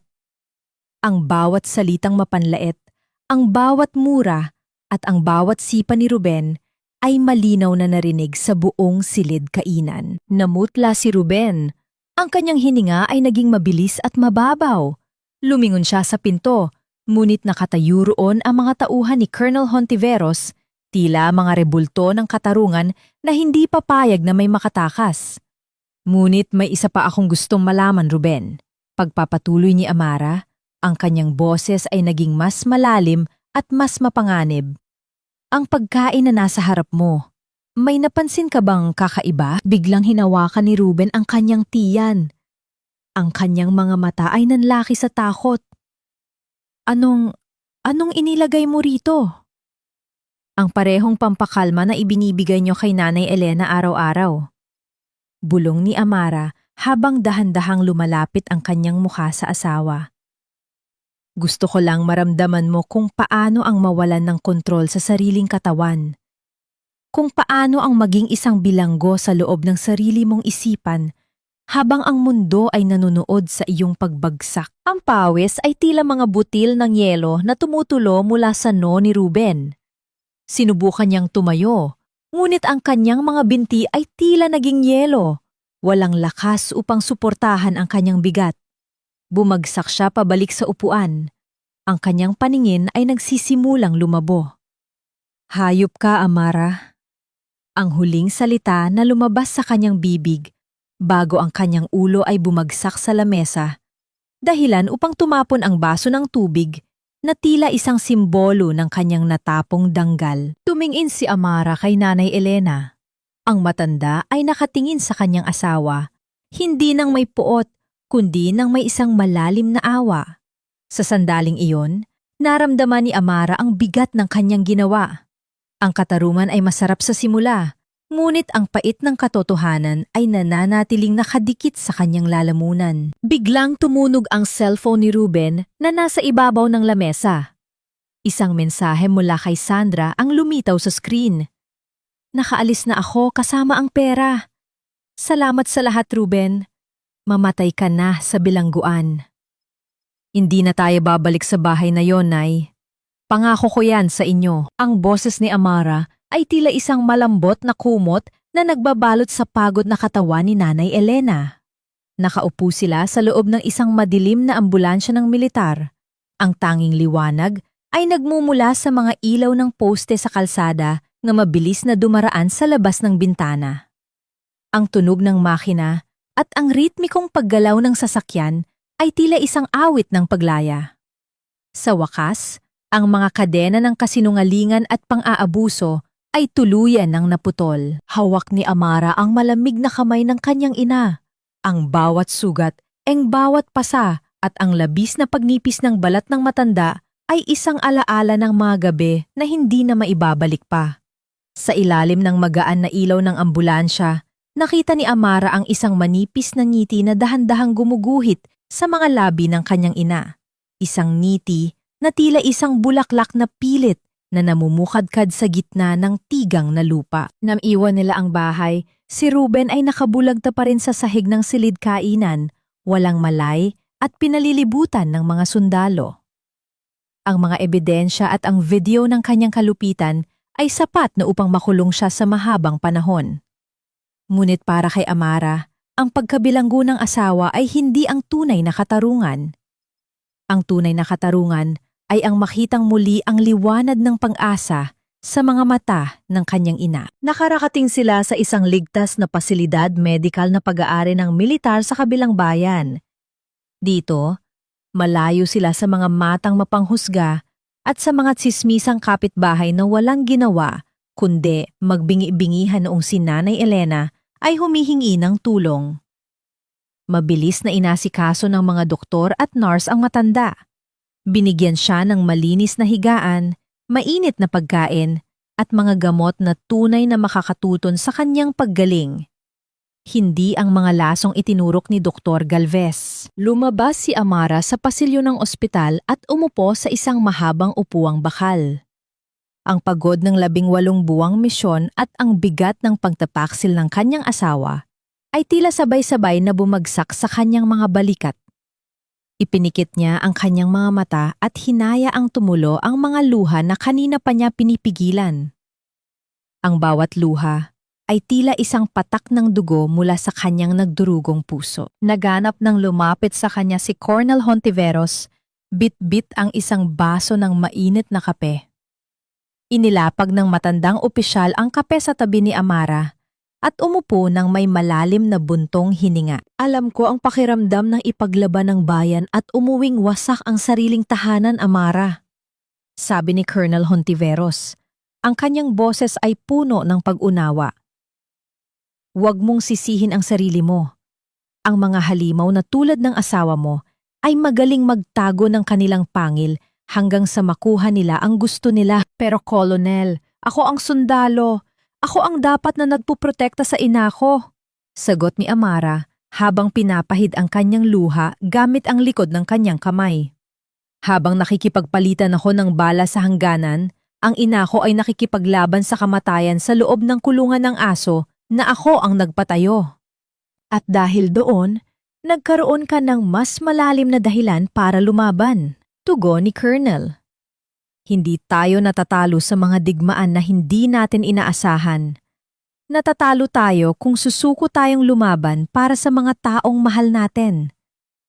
Tumango si Amara. Ang mga salita ng Colonel ay naging isang pampalubag loob na kanyang kailangan. Ngunit ang kapayapaang ito ay pansamantala lamang. Ang kanyang cellphone na nakapatong sa upuan ay biglang umilaw. Isang hindi pamilyar na numero ang lumitaw sa screen. Dahan-dahan niya itong sinagot. Hello? Akala mo ba panalo ka na, Amara? Ang boses sa kabilang linya ay malamig, puno ng kaplastikan at panunuya. Si Sandra. Nasaan ka, Sandra? Hindi ka makakalayo sa mga kasalanan mo. Matigas na sagot ni Amara. Ang bawat salita ay tila isang bala na handang iputok. Isang halahak na tila tunog ng kinakaladkad na bakal ang narinig ni Amara. Nasa akin ang pera, Amara. Ang milyon-milyong ipon mo at ng asawa mo. Pero hindi lang yon. Habang abala ka sa pagligtas sa ina mo, nakalimutan mo ang isa pang mahalagang dokumento na hawak-hawak ko ngayon. Anong sinasabi mo? Ang titulo ng sementeryo kung saan nakalibing ang ama mo. Sagot ni Sandra. Isinanla rin ito ni Ruben. At kung hindi mo ibabawi ang mga kaso laban kay Ruben at ibibigay sa akin ang huling natitirang mana ng pamilya mo, ipapahukay ko ang mga buto ng ama mo at ipapatapon sa basurahan. Ang bawat salita ay tila isang kutsilyo na dahan-dahang hinihiwa ang lalamunan ni Amara. Akala niya ay natapos na ang bangungot. Ngunit ito ay nagsisimula pa lamang sa panibagong hugis. Ang kanyang mga kamay ay mahigpit na napakapit sa cellphone. Ang kanyang mga mata ay nanlisik sa galit. Hindi sapat na sinira nila ang buhay ni Nanay Elena. Ngayon ay binababoy pa nila ang alaala ng kanyang amang matagal nang nagpapahinga. Sige, Sandra, gawin mo kung ano ang gusto mo. Sagot ni Amara. Ang kanyang tinig ay kasing tigas at kasing lamig ng bakal. Pero tandaan mo ito, sa oras na hawakan mo kahit isang butil ng lupa mula sa puntod ng ama ko, hindi kita ipapakulong. Hahanapin kita at sisiguraduhin kong magmamakaawa kang makasama si Ruben sa loob ng rehas. Pinutol ni Amara ang tawag ng walang pag-aalinlangan. Ang kanyang mga mata ay nag-aapoy sa matinding puot. Ngunit ang kanyang isipan ay malenaw. Bilang isang sundalo, alam niyang ang mga terorista ay nabubuhay sa takot ng kanilang mga biktima. Kung magpapakita siya ng kahinaan, mananalo si Sandra. Ngunit kung magiging bato siya, mawawala ng kapangyarihan ang mga banta nito. Huminga ng malalim si Amara, pinakalma ang naglalagablab na galit sa kanyang dibdib. Kailangan niya ng plano. Hindi niya maaaring hayaang makuha ni Sandra ang kanyang gusto, ngunit kailangan din niyang maprotektahan ang alaala ng kanyang ama. Mabilis siyang bumalik sa loob ng ospital at nakipag-usap sa mga kasamahan niyang opisyal. Kinabukasan, habang ang araw ay sumisikat at nagbibigay ng bagong liwanag sa pasilidad medikal, isang balita ang gumimbal kay Amara. Si Ruben, na nasa kustodya ng mga awtoridad, ay humihingi ng isang pag-uusap. Ayon sa ulat, si Ruben ay nagising mula sa epekto ng pampakalma at ngayon ay pilit na nagsusumamo na makausap ang kanyang asawa. Sa isang maliit at malamig na silid sa presinto, nagkaharap muli ang mag-asawa. Ang pagitan nila ay isang makapal na salamin at isang manipis na telepono. Si Ruben, na dati ay puno ng kayabangan, ay ngayon ay mukhang isang basang sisiw. Ang kanyang mga mata ay nanginginig, ang buhok ay gulo-gulo at ang kanyang mukha ay puno ng matinding pighati. Amara, babe, pakinggan mo ako. Ang boses ni Ruben ay basag na basag mula sa kabilang linya. Patawarin mo ako. Nabulag ako ng sugal. Nabulag ako sa mga pangako ni Sandra. Siya ang may pakana ng lahat, Amara. Siya ang nagsabing isanlako ang titulo ng sementeryo. Siya ang kumuha ng pera at tinakbuhan ako. Ibinenta niya ako sa mga sindikato, Amara. Papatayin nila ako kapag hindi ako nakabayad. Nakatitig lamang si Amara sa lalaking nasa kabilang panig ng salamin. Walang awa, walang simpatya, kundi isang malamig na kawalan ng pakialam. Ito ang lalaking nanakit sa kanyang ina. Ang lalaking pilit na ibinaba ang kanyang dangal. At ngayon, nagmamakaawa ito dahil tinikman niya ang sarili niyang lason mula sa babaeng mas tuso pa sa kanya. Sa tingin mo ba, Ruben, maniniwala pa ako sa mga salita mo? Malamig na tugon ni Amara. Ikaw ang pumirma sa mga papel. Ikaw ang nagkulong kay Nanay Elena sa labas habang kayo ni Sandra ay nagpapakasasa sa kwarto natin. Huwag mong isisi sa kanya ang lahat ng kasamaan na pinili mong gawin. Pero Amara, asawa mo ako. Nangako tayo sa harap ng altar. Umiiyak na sagot ni Ruben. Pilit na inihahampas ang palad sa salamin. Namamatay ang mga pangako kapag kinakatay ito ng kasinungalingan, Ruben. Madiing sabi ni Amara bago ibinaba ang telepono at tuluyang tinalikuran ang lalaking umangkin at sumira sa bahagi ng kanyang buhay. Bumalik si Amara sa ospital kung saan naghihintay ang isang nakakagulat na tagpo. Pagbukas niya ng pinto ng silid ni Nanay Elena, nakita niya si Aling Tessie na nakaupo sa tabi ng higaan.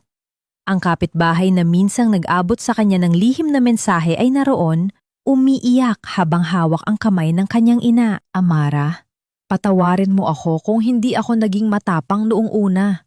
Umiiyak na sabi ni Aling Tessie.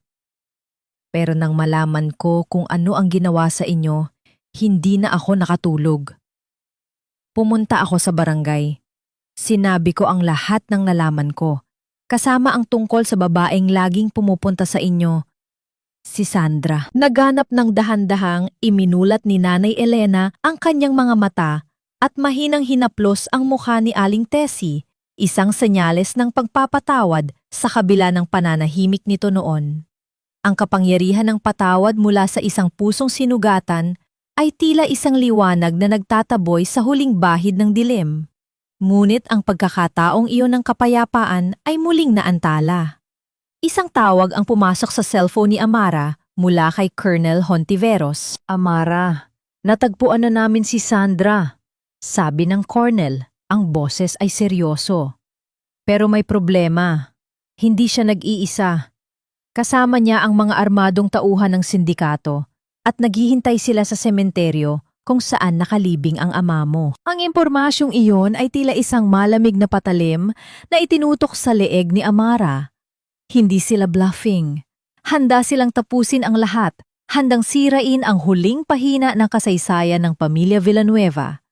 At ngayon, si Amara, bilang isang sundalo at isang anak, ay kailangang humarap sa huling laban na hindi na sa loob ng bahay, kundi sa lugar kung saan natutulog ang kanyang ama. Ihanda nyo ang inyong mga sandata. Wala tayong iniiwan ng buhay kung kinakailangan, lalo na kapag pamilya ang nakataya. Ang boses ni Amara ay malamig, matigas, at walang halong pag-aalinlangan habang kinakasa ang kanyang baril sa loob ng sasakyang militar.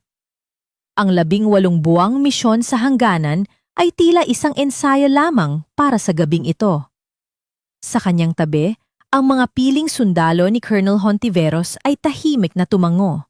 Ang kanilang mga mukha ay nakabalot sa dilim, ngunit ang kanilang mga mata ay nagpapakita ng matinding katapatan sa kanilang kapwa-opisyal. Ang labanang ito ay hindi na lamang para sa hustisya, kundi isang pagtatanggol sa dangan ng isang sundalo at sa sagradong alaala ng kanyang ama. Ang sementeryo ay nababalot ng isang makapal na hamog.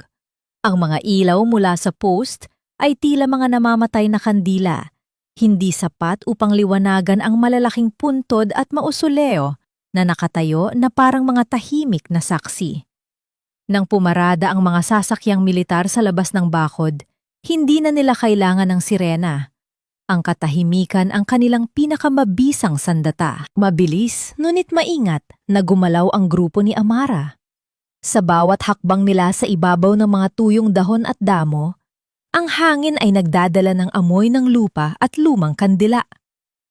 Narating nila ang sentro ng sementeryo kung saan nakatayo ang isang simpleng puntod na yari sa puting marmol. Ang huling hantungan ng amang sundalo ni Amara na nag-alay din ng kanyang buhay para sa bayan. Doon, sa ilalim ng maliwanag na liwanag mula sa isang malaking flashlight, nakita nila si Sandra. Nakatayo ito habang hawak ang isang matalim na piko. Ang kanyang makapal na make-up ay bahagyang tunaw na dahil sa pawis at nerbiyos. Sa kanyang likuran ay 3 lalaking may malalaking katawan, may hawak na matataas na kalibre ng baril, halatang mga tauhan ng sindikato na pinagkakautangan ni Ruben. Saan ba dito ang buto ng matandang yon? Bulyaw ni Sandra sa isa sa mga lalaki. Ang boses ay nanginginig sa inis at takot. Kailangan nating makuha ang anumang pwede nating isanla ulit kapag hindi nagbigay si Amara.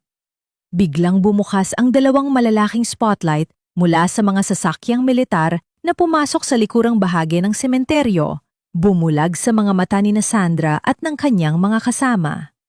Ang gabi ay naging kasing liwanag ng tanghali. Huwag kayong kikilos ng masama! Ibaba ang inyong mga armas! Ang tinig ni Colonel Hontiveros ay umalingaw-ngaw sa pamamagitan ng megaphone. Ang mga laser ng baril mula sa mga sniper ay sabay-sabay na tumutok sa mga dibdib ng 3 sindikato. Nagulat ang mga armadong lalaki. Nakita nilang pinalilibutan sila hindi ng mga ordinaryong pulis, kundi ng isang buong unit ng militar na sanay sa digmaan. Dahan-dahan nilang ibinaba ang kanilang mga baril sa lupa. Ang kanilang katapangan ay mabilis na naglaho nang makita ang pulang tuldok ng laser sa kanilang mga damit.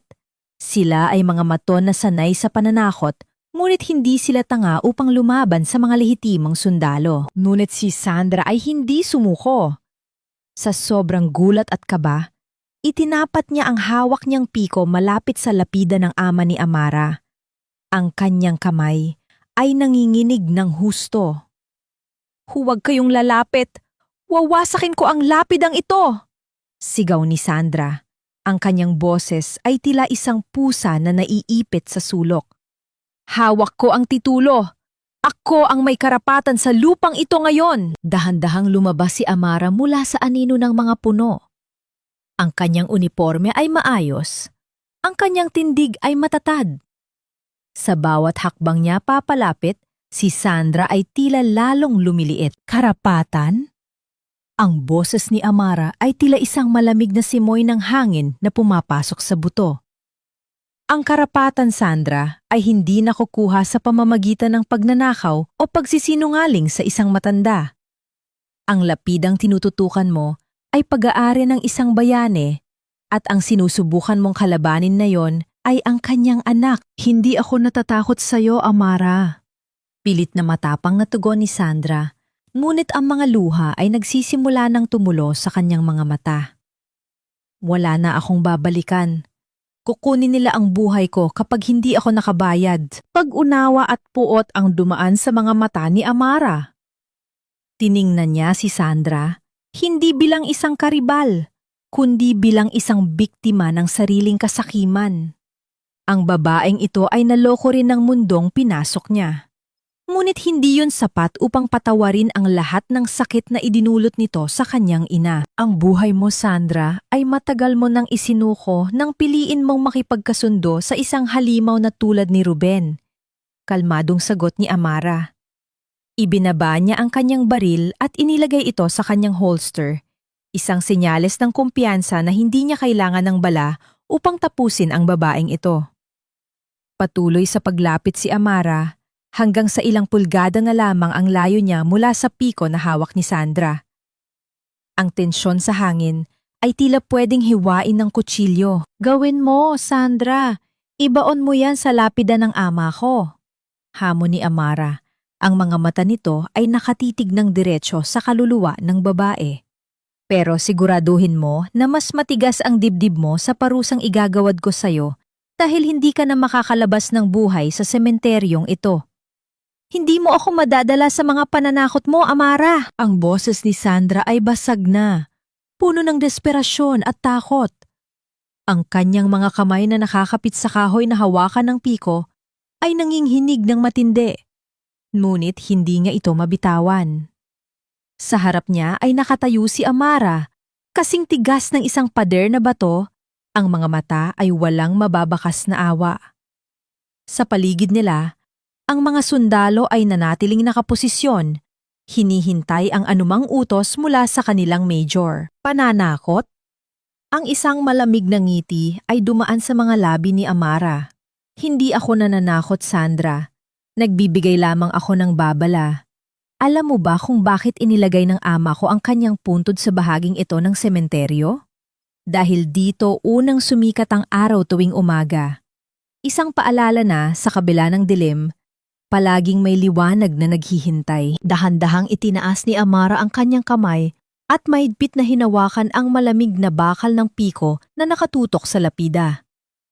Ang kanyang hawak ay napakatatag, tila hindi alintana ang panganib na maaaring masugatan ang kanyang palad. Ninakaw niyo ang liwanag ng ina ko, Sandra. Kinulong niyo siya sa isang lugar kung saan ang aso lamang ang nararapat. Kinuha niyo ang mga alaala, ang mga ipon na dugo at pawis ko ang puhunan. At ngayon, gusto mong sirain ang natitira kong respeto sa lalaking nagturo sa akin kung paano maging matapang? Ang bawat salita ni Amara ay tila isang malakas na suntok sa sikmura ni Sandra. Ang lakas sa braso ng babae ay unti-unting nawala. Nararamdaman niya ang matinding bigat na otoridad at katotohanan mula kay Amara. Nang marahan, ngunit may puwersang hinila ni Amara ang piko mula sa kanyang mga kamay, hindi na nagawang lumaban pa ni Sandra.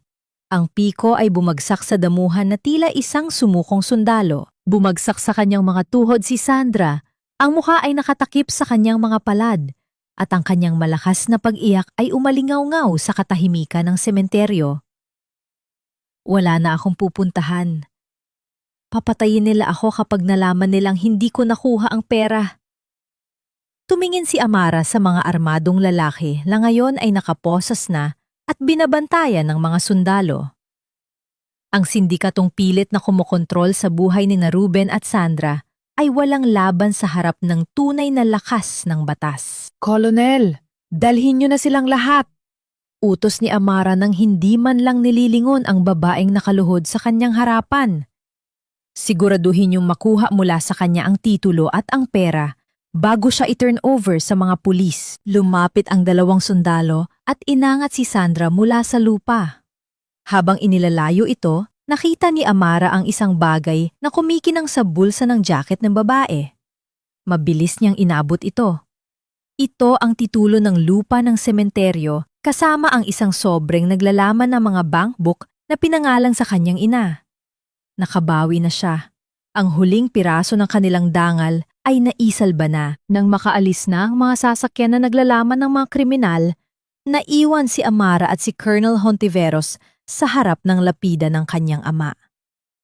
Ang hamog ay unti-unting nawawala at ang langit sa silangan ay nagsisimula ng magpakita ng kulay ng dalandan at asul. Ang madilim na gabi ng kasinungalingan ay nagwakas na. lumuhod si Amara sa harap ng puntod ng kanyang ama. Gamit ang kanyang mga daliri, dahan-dahan niyang inalis ang mga tuyong dahon at alikabok na nakapatong sa pangalan nito. Naganap ng alisin niya mula sa kanyang bulsa ang krep na pilak na may hugis sa pagwita. Ang krep ng kanyang ina na nakuha niya sa putikan. Ngayon, ito ay malinis na. Kumikinang muli sa unang sikat ng araw. Inilapag niya ito sa ibabaw ng malamig na marmol. Tapos na ang laban pa. Bulong ni Amara. Ang mga luha na kanina pa niya pinipigilan ay tuluyan ng pumatak. Ngunit hindi na ito luha ng pighate, kundi luha ng kaluwagan. Ligtas na si nanay. Ako na ang bahala sa kanya mula ngayon. Tinapik ni Colonel Hontiveros ang balikat ng batang opisyal. Magaling na sundalo at isang mabuting anak. Oras na para umuwi, Amara. May naghihintay pa sa iyong ina. Makalipas ang ilang linggo, nading laman ng mga balita ang pagbagsak ng isang malaking ilegal na pasugalan at sindikato na kinasasangkutan ni Ruben at Sandra. Si Ruben ay nasentensyahan ng mahabang taon sa kulungan dahil sa estafa, pagnanakaw at pisikal na pang-aabuso.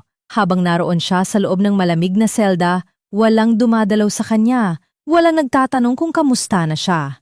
Ang huling yaman niya ay ang pagsisisi na unti-unting kumakain sa kanyang kaluluwa araw-araw. Samantala, sa isang probinsyang malayo sa ingay ng syudad, nakatayo ang isang bago ngunit simpleng bahay na kahoy. Ang hangin ay sariwa at amoy ng mga bulaklak ng kalachuchi at sampagita. Nakatayo si Amara sa beranda. Hawak ang isang tasa ng mainit na tsaa. Tiningnan niya ang harden, kung saan si Nanay Elena ay nakaupo sa isang komportableng upuan, pinapanood ang mga paru-paro na naglalaro sa mga bulaklak. Ang matanda ay nakangiti.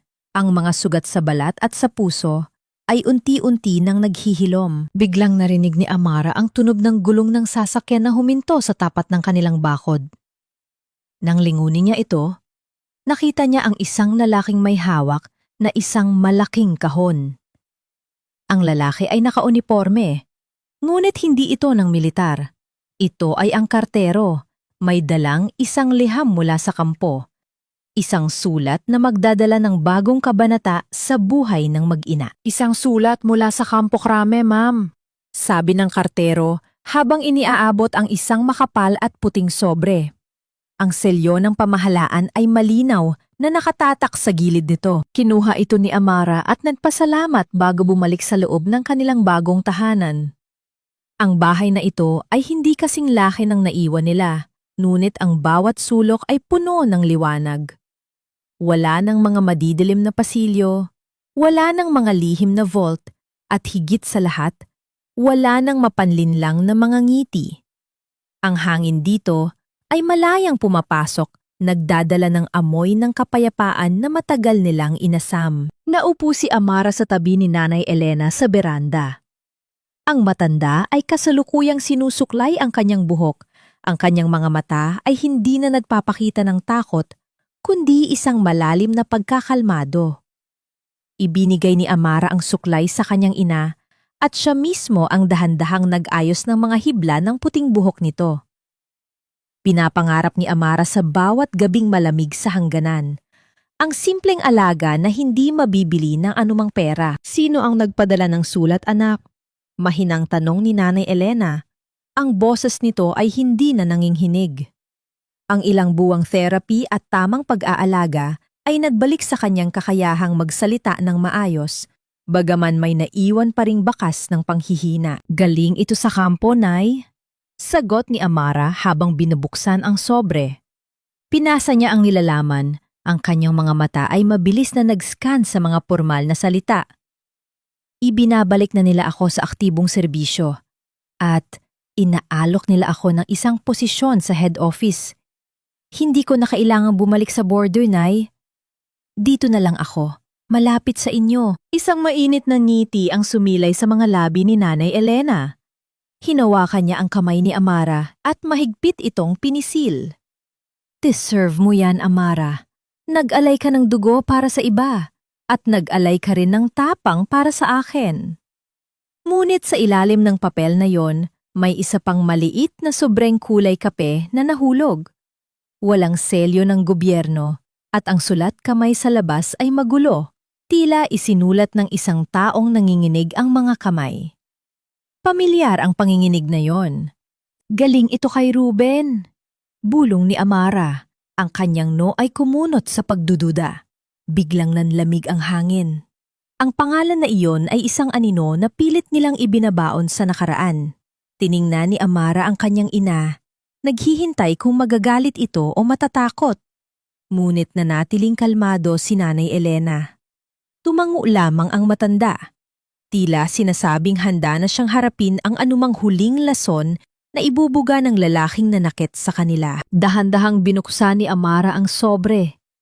Sa loob nito ay may isang lukot na piraso ng papel. Amara, kung binabasa mo ito, marahil ay nasa isang masayang lugar na kayo ng nanay. Ako, nandito sa impyerno na ako mismo ang gumawa. Araw-araw, ang amoy ng dumi at ang gutom ay nagpapaalala sa akin sa ginawa ko kay Nanay Elena. Ito ang aking parusa. Hindi ako humihingi ng tawad dahil alam kong hindi ko yon nararapat. Ngunit may isang bagay kang dapat malaman. Bago mamatay ang iyong ama, naiwan siya ng isang huling kabilin-bilinan sa akin. Isang sikreto tungkol sa kanyang tunay na dahilan kung bakit siya nagpakamatay sa misyon noon. Ang mga papeles ay nakatago sa ilalim ng sahig ng dating kwarto niya. Kunin mo yon. Baka sakaling yun na lang ang maging tanging mabuting magagawa ko. Nabitawan ni Amara ang sulat. Ang kanyang mga mata ay nanlaki. Ang kanyang ama ay namatay bilang isang bayani sa isang ambush. Ito ang kwentong kinagisnan niya. Ito ang dahilan kung bakit siya pumasok sa militar. Ngunit ang sinasabi ni Ruben ay nagbubukas ng isang sugat na matagal nang naghilom, nagtatanim ng isang matinding pagdududa sa katotohanang pinaniwalaan niya buong buhay niya. Tumingin siya kay Nanay Elena. Ang matanda ay namumutla. Ang kanyang mga kamay ay mabilis na napahawak sa kanyang dibdib. Tila ba ang pangalan ng kanyang yumaong asawa ay muling nagbukas ng isang pinto patungo sa isang madilim na silid na matagal na nilang ikinandado. Nay, totoo ba ito? Anong alam ni Ruben tungkol kay Papa? Tanong ni Amara. Ang kanyang boses ay may halong kaba at pagnanasang malaman ng totoo. Hindi makasagot si Nanay Elena. Nakatingin lamang siya sa malayo. Ang mga mata ay puno ng isang lumang kalungkutan. At sa sandaling iyon, alam ni Amara na ang digmaan niya sa mga kasinungalingan ay hindi pa tuluyang nagtatapos. Kinabukasan, naiwan ni Amara ang kanyang ina sa pang-alaga ng isang pinagkakatiwalaang nurse. Kailangan niyang bumalik sa dati nilang bahay. Ang bahay na ibinenta niya sa isang mayamang pamilya upang takasan ang mga masasamang alaala. Ngayon, kailangan niyang humingi ng permiso sa mga bagong may-ari upang pumasok at hukayin ang nakaraan. Nang makarating siya sa gate, napansin niyang ang bahay ay sarado at tila walang tao. Ngunit ang pinto ng gate ay bahagyang bukas. Pumasok siya ng tahimik. Ang bakuran ay maayos na. Wala na ang kulungan ng aso. Ngunit ang enerhiya ng lugar ay nananatiling mabigat. Lumakad siya papunta sa lumang kwarto ng kanyang ama. Ang pinto ay nakaawang. Nang itulak niya ito ng tuluyan, tumambad sa kanya ang isang lalaking nakatalikod. May hawak na isang lumang kahoy na kahon na tila kakakuha lamang mula sa ilalim ng binakbak na sahig. Sino ka? At anong ginagawa mo rito? Matapang na tanong ni Amara. Ang kanyang kamay ay automatikong gumapang sa kanyang baywang. Kahit na alam niyang wala siyang dalang baril ngayon, dahan-dahang humarap ang lalaki. Siya ay may edad na, may mga pilak na buhok at ang mga mata niya ay nagtataglay ng isang nakakagulat na pamilyar na kislap. Ang lalaki ay nakangiti, ngunit ang ngiting iyon ay puno ng luha. Amara, anak? Bulong ng lalaki. Anong sinasabi mo? Ang boses ni Amara ay tila isang hangin na nahihirapang lumabas sa kanyang lalamunan. Ang kanyang isipan ay pilit na pinoproseso ang eksena sa kanyang harapan. Ang lalaking ito, na may hawak ng lumang kahon mula sa ilalim ng sahig, ay kahawig ng mga litratong itinago niya mula pagkabata. Ang mga mata, ang tindig, ang paraan ng pagkakunot ng kanyang noo, ito ay ang muka ng isang bayaning sundalo na pinaniniwalaan niyang namatay 20 taon na ang nakalilipas. Buhay ako, Amara. Sagot ng lalaki. Ang kanyang boses ay nanginginig sa matinding emosyon habang dahan-dahan siyang humahakbang papalapit. Ang buong pag-aakala ng militar ay namatay ako sa ambush. Ngunit isang lihim na kasunduan ang nangyari. Kinailangan kong mawala upang protektahan kayo ng nanay mo mula sa mga rebelde na naghahanap ng paghihigante. Hindi nakagalaw si Amara. Ang kanyang mga paa ay tila ipinako sa sahig. Ang lahat ng kanyang pinaniniwalaan, ang pundasyon ng kanyang pagiging sundalo, na ipagpatuloy ang nasimula ng isang patay na ama, ay biglang gumuho tulad ng isang kastiyong buhangin na tinamaan ng malaking alon. Kung buhay ka, bakit na yan ka lang nagpakita? Bakit hindi mo kami binalikan noong mga panahong kailangan namin ng proteksyon?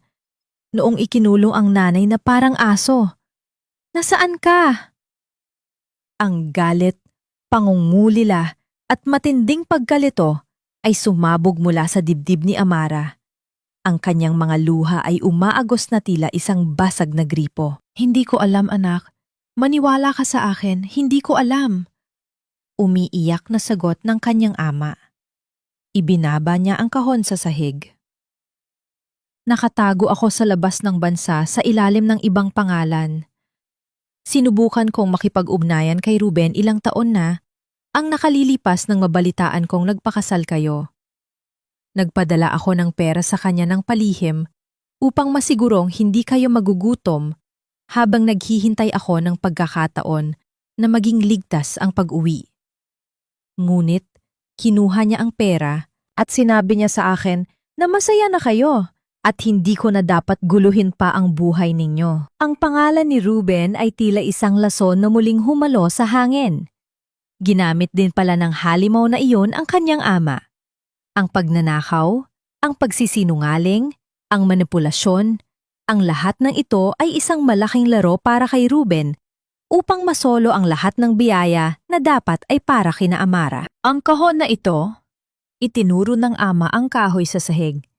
Ito ang mga pruweba, mga sulat at bank transfers na pinatutunayan ang lahat ng ibinigay ko kay Ruben. Babalik sana ako upang ibigay ito sa'yo. Ngunit hindi ko inaasahang dito tayo magkikita. Matinding paghilom ang nangyari nang dahan-dahang lumapit si Amara at mahigpit na niyakap ang kanyang ama. Walang salita, tanging ang tunog ng kanilang pag-iyak ang pumuno sa tahimik na silid. 20 taon ng pangungulila ang pilit na pinupunan ng isang yakap. Si Amara ay hindi na isang matapang na opisyal sa mga bisig na iyon. Siya ay muling naging isang maliit na batang babae na nakahanap ng kanyang bayani. Kinabukasan, ang balita ay nakarating kay Nanay Elena. Sa simula, ang matanda ay tila hindi makapaniwala, ang kanyang katawan ay nanginginig sa pinaghalong gulat at saya. Ngunit nang makita niya ang mukha ng kanyang asawa na naglalakad papasok sa kanilang bagong tahanan, ang lahat ng sakit at trauma ay tila hinugasan ng ulan ng pagpapala. Mahigpit silang nagyakap, pinatutunayan na ang tunay na pag-ibig ay hindi namamatay. Kahit pa ibaon ito sa ilalim ng mga kasinungalingan at taon ng pagkakalayo. Sa paglipas ng mga buwan, ang pamilya Villanueva ay unti-unting nakabuo muli. Ang kahon ng mga pruweba ay ibinigay ni Amara sa militar na naglinis ng pangalan ng kanyang ama at nagbigay ng karagdagang kaso laban kay Ruben sa loob ng kulungan. Walang kawala ang halimaw. Siya ay mabubulok sa selda nang walang anumang pag-asa ng paglaya. Isang maaliwalas na umaga, nagising si Amara sa tunog ng pagtatawanan mula sa labas. Dumungaw siya sa bintana at nakita ang kanyang nanay Elena at ang kanyang ama na nagtatanim ng mga bagong halaman sa hardin. Ang sikat ng araw ay tumatama sa kanilang mga mukha, nagbibigay ng isang ginintuang liwanag na sumisimbolo sa bagong umaga. Pinagmasdan ni Amara ang kanyang pamilya. Isang mainit na pakiramdam ng kapayapaan ang bumalot sa kanyang puso. Ang kulungan ng aso, ang mga mapang-aping salita, ang mga pananakot, ang lahat ng ito ay naging mga anino na lamang sa nakaraan. Sila ay dumaan sa apoy, hindi upang mamatay, kundi upang patunayan kung gaano katigas ang kanilang samahan. Ngunit bago pa man siya tuluyang tumalikod, may isang estranggerong lalaki na naglalakad sa kalsada, huminto sa tapat ng kanilang bakod. Ang lalaki ay may matikas na pangangatawan, nakasuot ng simpleng damit. Ngunit ang kanyang mga mata ay pamilyar. Tiningnan niya si Amara at isang matamis at magalang na ngiti ang sumilay sa kanyang mga labi bago ito nagpatuloy sa paglalakad. Isang ngiti ng bagong pag-asa ang gumuhit din sa mga labi ni Amara. Sa wakas, siya ay malaya na. Malaya mula sa galit, malaya mula sa kasinungalingan, at malaya upang yakapin ang anumang bagong kwento na naghihintay sa kanyang kinabukasan. 5 taon na ang lumipas. Ang halimuyak ng mga bulaklak ng sampagita ay patuloy na sumasayaw sa ihip ng sariwang hangin, nagdadala ng kapayapaan sa bawat sulok ng tahimik at bagong tahanan ng pamilya Villanueva. Wala ng mga anino ng nakaraan, wala ng mga nakakubling patalim sa likod ng mga matatamis na ngiti. Ang buhay ay naging isang payapang ilog na patuloy na umaagos patungo sa liwanag. Habang nakaupo si Amara sa beranda, pinapanood niya ang kanyang nanay Elena at ang kanyang ama na magkahawak kamay na naglalakad sa kanilang hardin. Hindi man tuluyang nawala ang mga peklat sa braso at binti ng kanyang ina mula sa matagal na pagkakakulong sa maruming rehas, ang kaluluwa nito ay ganap ng malusog. Natagpuan na ba nila ang kapayapaan? Ang sagot ay makikita sa bawat mahinang tawa ng matanda. Sa bawat pagkakataon na nakakatulog ito ng mahimbing sa gabi nang walang anumang takot. Ang tunay na kapayapaan pala ay hindi nangangahulugan na walang nangyaring bagyo. Ito ay ang kakayahang muling magtanim at mamulaklak pagkatapos ng malakas na ulan. Paminsan-minsan, naiisip ni Amara ang lalaking naging dahilan ng pinakamalaking sugat sa kanyang buhay. Si Ruben ay nananatili sa loob ng malamig at madilim na selda, inabandona ng mundo at inuubos ng sarili nitong pagsisisi. Napatawad na ba niya ito? Oo. Ngunit ang pagpapatawad ni Amara ay hindi isang uri ng pagkalimot o pagbura sa naging kasalanan.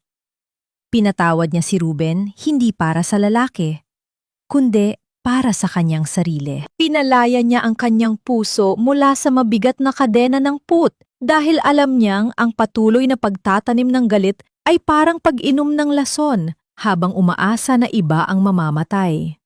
Si Amara ay malaya na, buo at walang dalang bagahe mula sa kahapon. Para sa lahat ng nakikinig sa kwentong ito, isang napakalalim na aral ang iniiwan ng karanasan ni Amara.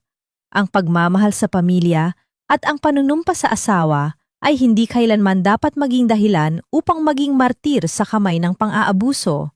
Ang tunay na lakas ng isang babae ay hindi nasusukat sa kung gaano karaming sakit at pasakit ang kaya niyang tiisin ng tahimik. Ang tunay na lakas ay makikita sa tapang na tumayo, putulin ang kasinungalingan, at ipaglaban ang dangal ng mga taong walang kalaban-laban, lalo na ang mga magulang na nag-alay ng kanilang buhay para sa atin. Huwag kayong pumayag na ikulong kayo ng takot. Ang katarungan ay laging kakampi ng mga taong may malinis na budhi. Sa huli, ang kulungan ng pagtataksil na itinayo ni Ruben ay nawasak, hindi ng mga bala o dahas, kundi ng nag-uumapaw na pagmamahal at katatagan ng isang pamilya. Si Si Major Amara Villanueva ay hindi lamang isang sundalong nagtanggol sa bayan. Siya ay isang anak na nagbigay ng bagong buhay sa kanyang ina. Ang bawat sugat ay naghilom, ang bawat luha ay naging ngiti, at ang bawat umaga ay naging isang patunay na walang kasamaan ang mananatiling nakatago. At walang tapat na pag-ibig ang mabibigo sa huli.